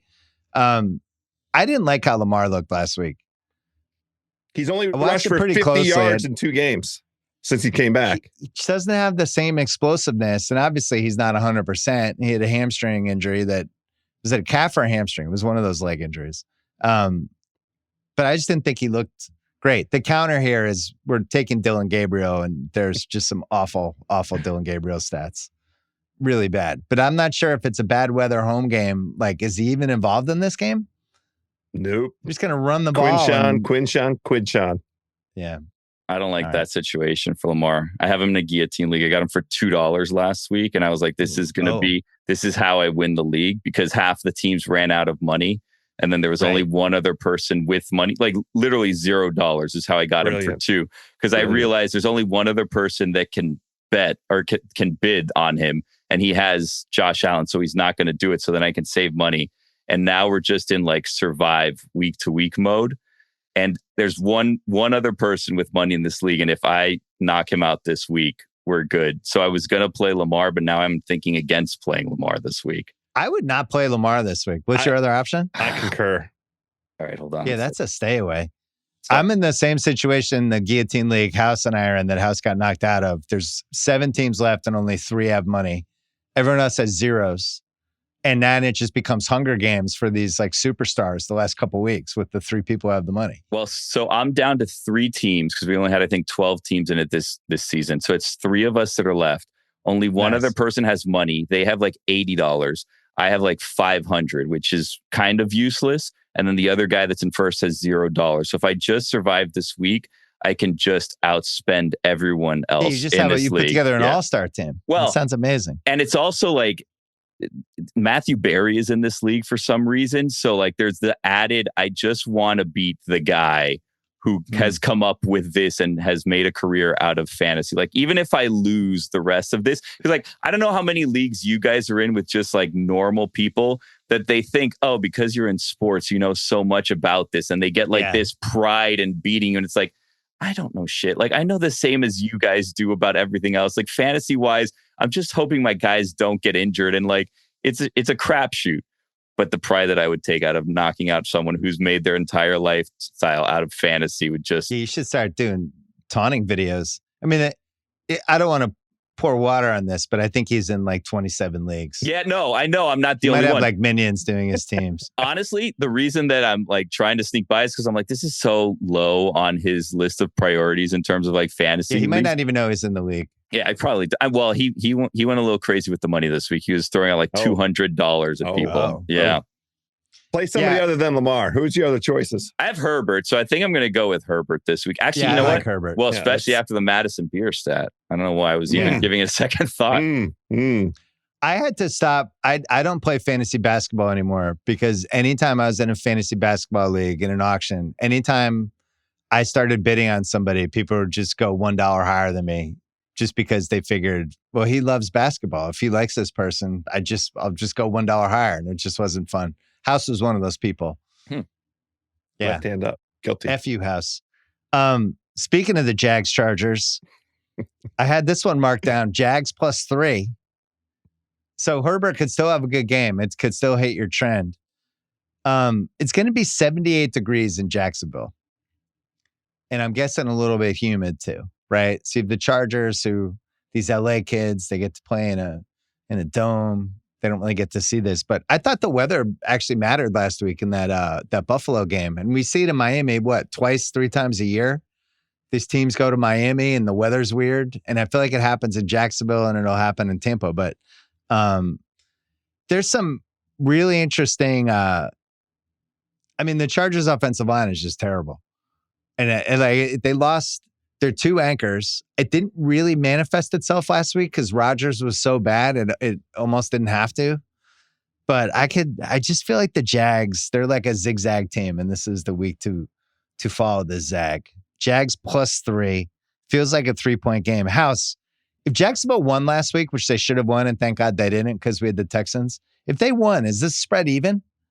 It's, what do you mean even? Like near pick 'em, Jags pick 'em against the Chargers, or is it in the tic-tac zone? No, yeah, tic-tac zone probably. I don't think it would have gone all the way down because the way that the Chargers won, that's really what I think this price is about. They dominated the Steelers on national TV, so they're giving out a price. Did they dominate them, or was Rodgers just horrible? But think about us. Rodgers was horrendous, and I thought the Steelers' defense was tremendous. But we're talking about a market. The Vegas setting a number. That's a different thing. That's people's eyeballs. What was the score of that game? Oh, well, look, the Chargers beat their ass. Yeah, right. Oh, what do you think, Billy?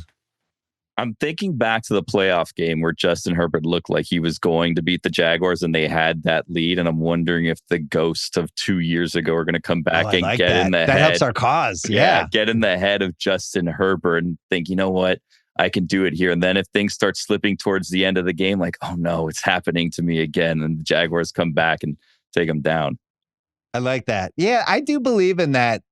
The residue of these old skeleton games from the past in either way, right? But how far back in the past? Because 2 years ago it's kind of borderline back in the past for Ghosts, right? Fair. A lot of different faces, different head coach, maybe that could make a difference for the Chargers. Also, the Jaguars play weird games. Like you can get Jaguars +3, they could lose 31-30, or I just think this game has weird game written all over it, and especially the humidity and stuff. I don't think the Jaguars are that bad.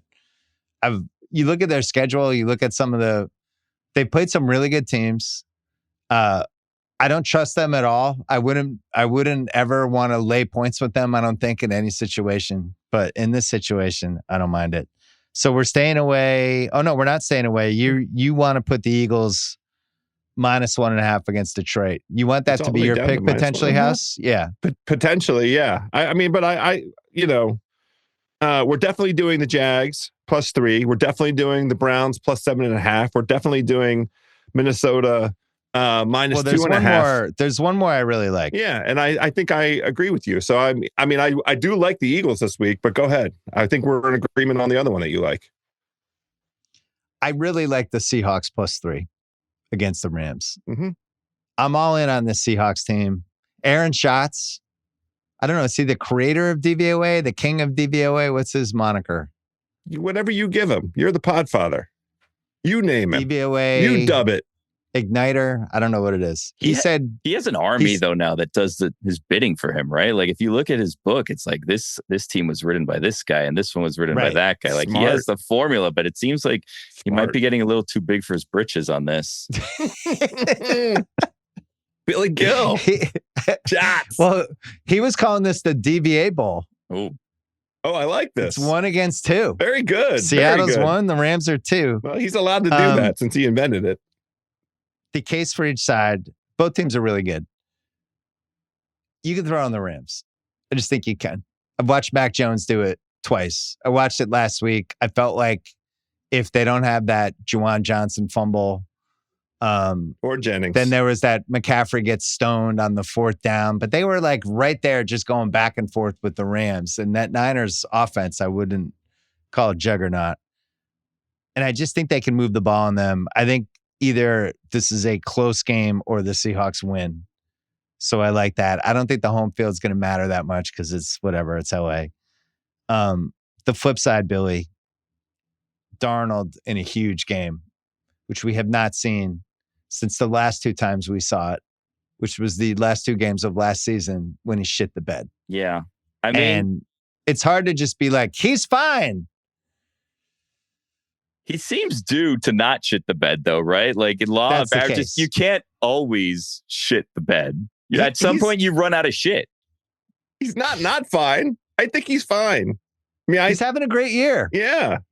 This is, to your point, an observation around San Francisco. I had that note as well. It sets up in 2 ways, to my mind, for Darnold to have success. In the first place, Seattle doesn't try to run the ball. The Rams have a good run defense, but their secondary is super gettable. And you can go through beyond the San Francisco games and get there. The reason that I especially like this Darnold matchup, his deep ball is exquisite, and it was exquisite last year as well. And he gets rid of it fast. They're not having him stand back there. We just watched 2 consecutive games. Now it was Washington and Arizona, but they had 28 points before anybody sat down with their popcorn. And because people like Arizona's defense, and they just I'm shredded one of them. it. Well, their secondary was banged up, and they were on a short week, so we can try and excuse some of that for Arizona. But full week of Shaheed. By the way, Shaheed might be your answer, Billy.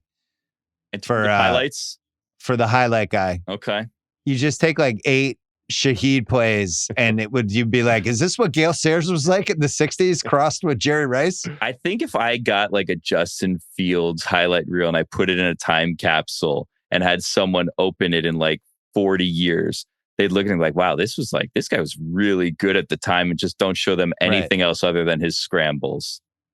But it would be also 40 years from now, like I think back, just don't show any passes. Yeah, football.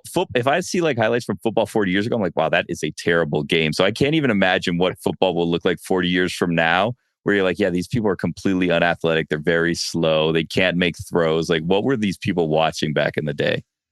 I've actually done this. I've watched like quarters from YouTube has entire games. And you're watching quarters from like 1979. And it's just kind of amazing to watch. First of all, the guys are much smaller than they are now. That's like one of the first things that jumps out. And then the second thing that jumps out is everybody's just getting clobbered and annihilated. And the quarterback's going back to pass, and just guys are diving at his legs, and people are hitting from behind. And the quarterback's like just trying to get rid of the ball before he gets killed, basically, is all of these games. And they're like bizarre to watch. Do you feel worse for the bad players today that would have dominated an old era, or the really good players of an old era that were paid like $10,000 a year? Worse for those guys. Yeah. Like especially the 70s and early 80s NBA guys, they just have to be going nuts. Like the Bradley Beal contract. Like, can you imagine being I don't know, pick anyone from 1977, like Dr. J, who like carried the ABA. There's no way he ever made more than maybe $2 million a year, and he's watching like Kevin Durant's made almost $700 million or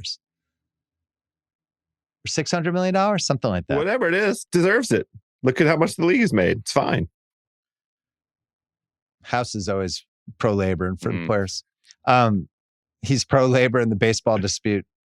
He's laid his flag down. Incorrect. The player side. What are we doing? Are you hoping for a holdout? Wait, did you like that? Did you like that one of Manfred's goons put out a hit on Bryce Harper? I did. It's all starting. It really is this next couple of months. It'd be a good podcast. Because we've been trying to figure out how we could have a baseball podcast. And maybe the podcast should just be monitoring all of the shenanigans that are about to happen. Hit pieces all over the place. It's going to be great. Seahawks were taken. Jags were taken. That leaves one spot. But we both like the Chiefs. We just don't like the hook. Mm-hmm. The Chiefs are 3.5 in Denver. And I've just had it with Bo Nix. I just can't. He's not beating the Chiefs the way he's playing. There were multiple plays in that Thursday game when you could tell Herb Street wanted to go really in on what the fuck is this guy doing? But he was holding back.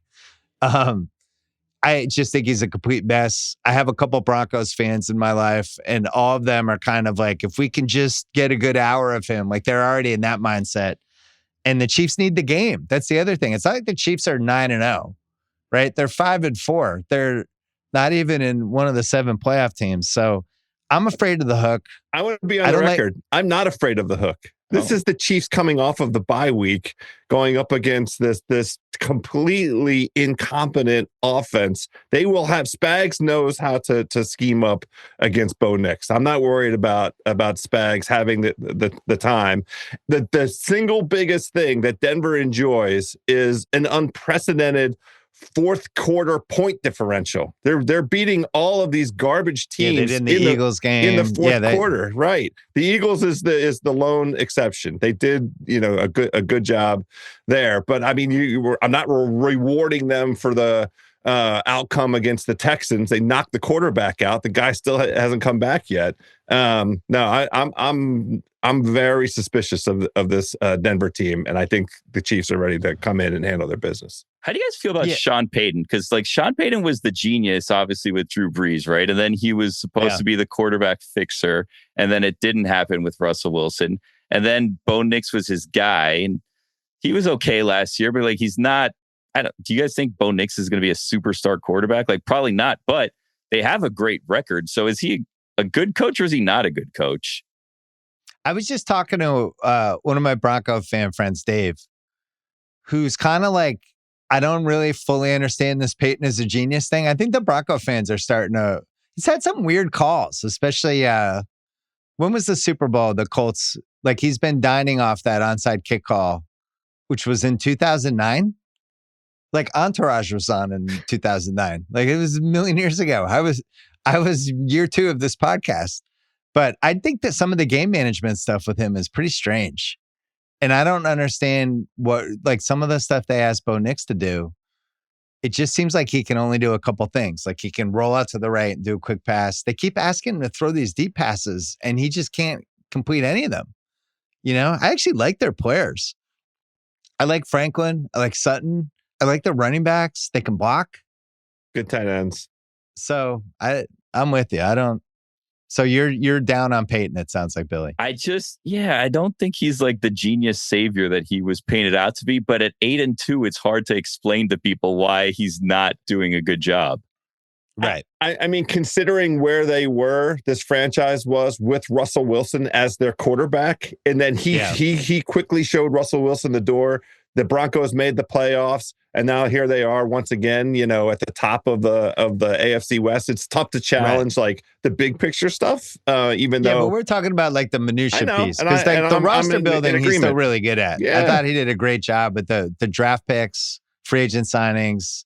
The team has an identity. He's really good at kind of puffing his chest up on behalf of the team, talking about we're a Super Bowl contender. He's does a lot of it, almost like he wants to give them the confidence.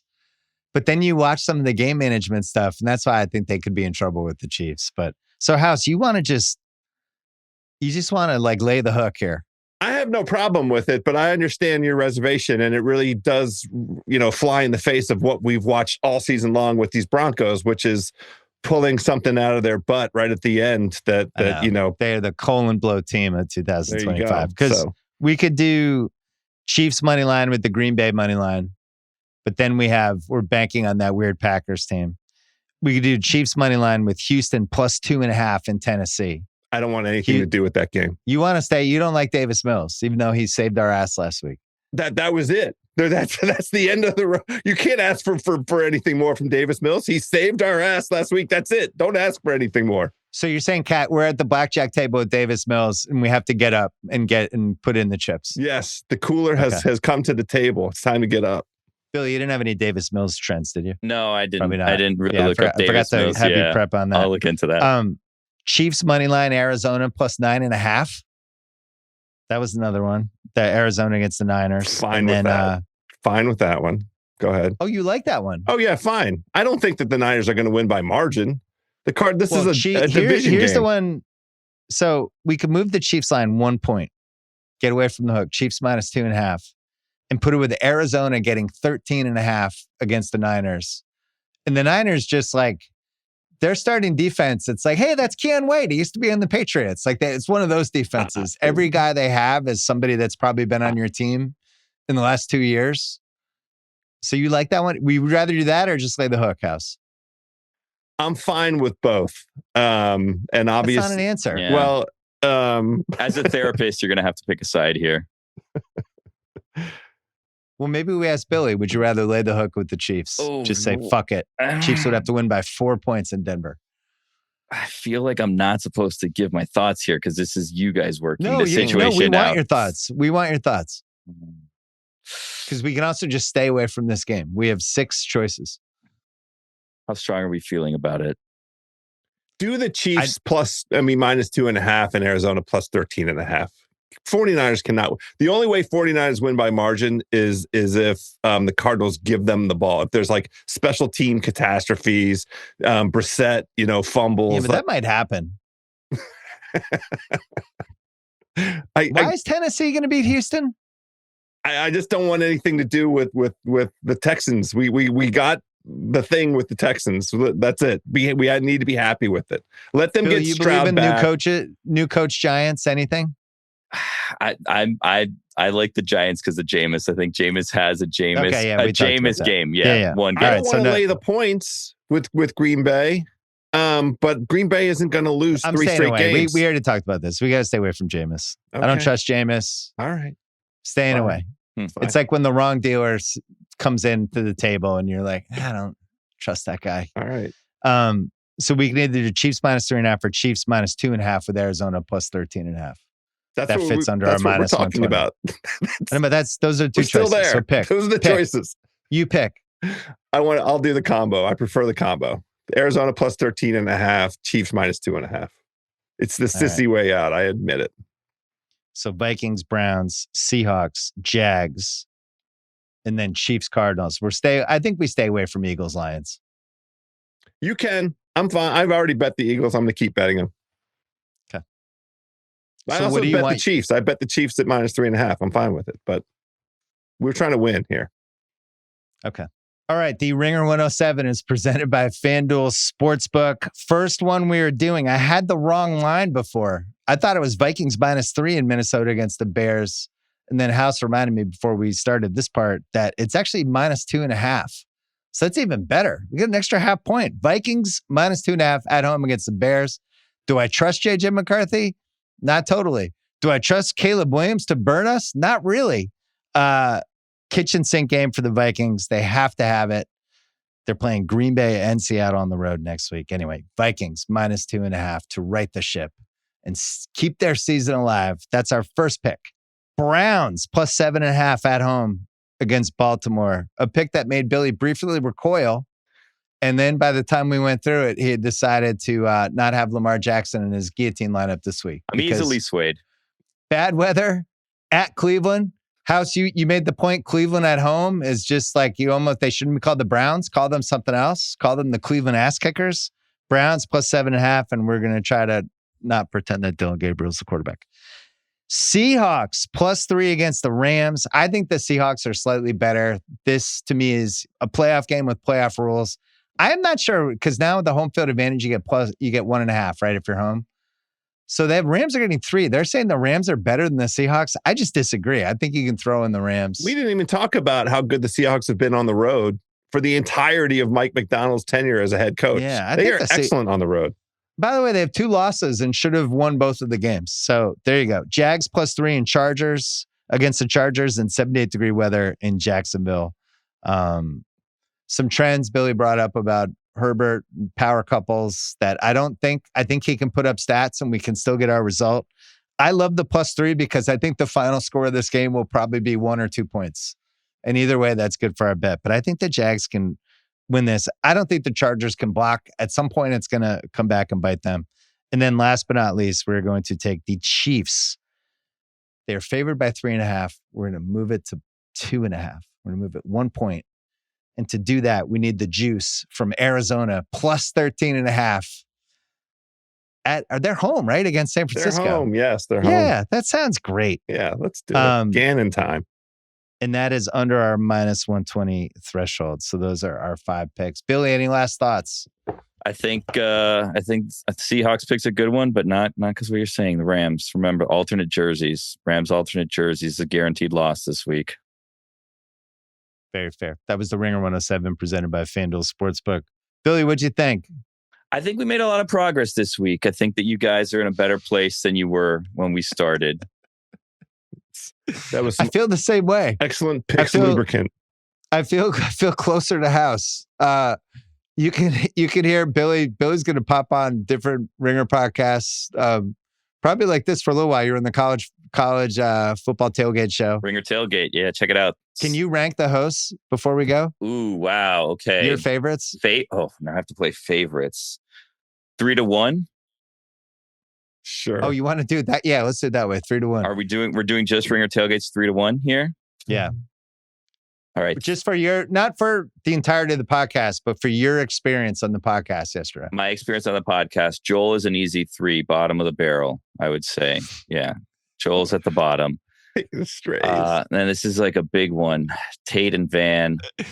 Yeah. Van really sold you a couple of big belly laughs. He gave him. He was. You know what? I told you, I'm easily swayed. So I'll put Tate at 2 and Van at 1. That's good. Those are my power rankings for this week. That's good. You need a Van LSU jersey up there to replace the Tua jersey. I should. There we go. Yeah. All right. House has to go. Billy, pleasure. Great to see you guys. Thanks. All right. That's it for the podcast. Thanks to House and Billy. Thanks to Legs. Thanks to Gahal and Eduardo as well. And we're going to be back on Sunday night with guest lines and a lot of good football games. Can't wait to talk about them. Enjoy the weekend. Must be 21 plus and present in select states for Kansas in affiliation with Kansas Star Casino, or 18 plus and present in DC, Kentucky, or Wyoming. Gambling problem? Call 1-800-GAMBLER or visit rg-help.com. Call 888-789-7777 or visit ccpg.org/chat in Connecticut or mdgamblinghelp.org in Maryland. Hope is here. Visit gamblinghelplinema.org or call 800-327-5050 for 24/7 support in Massachusetts, or call 877-8-HOPE-NY or text HOPE-NY in New York.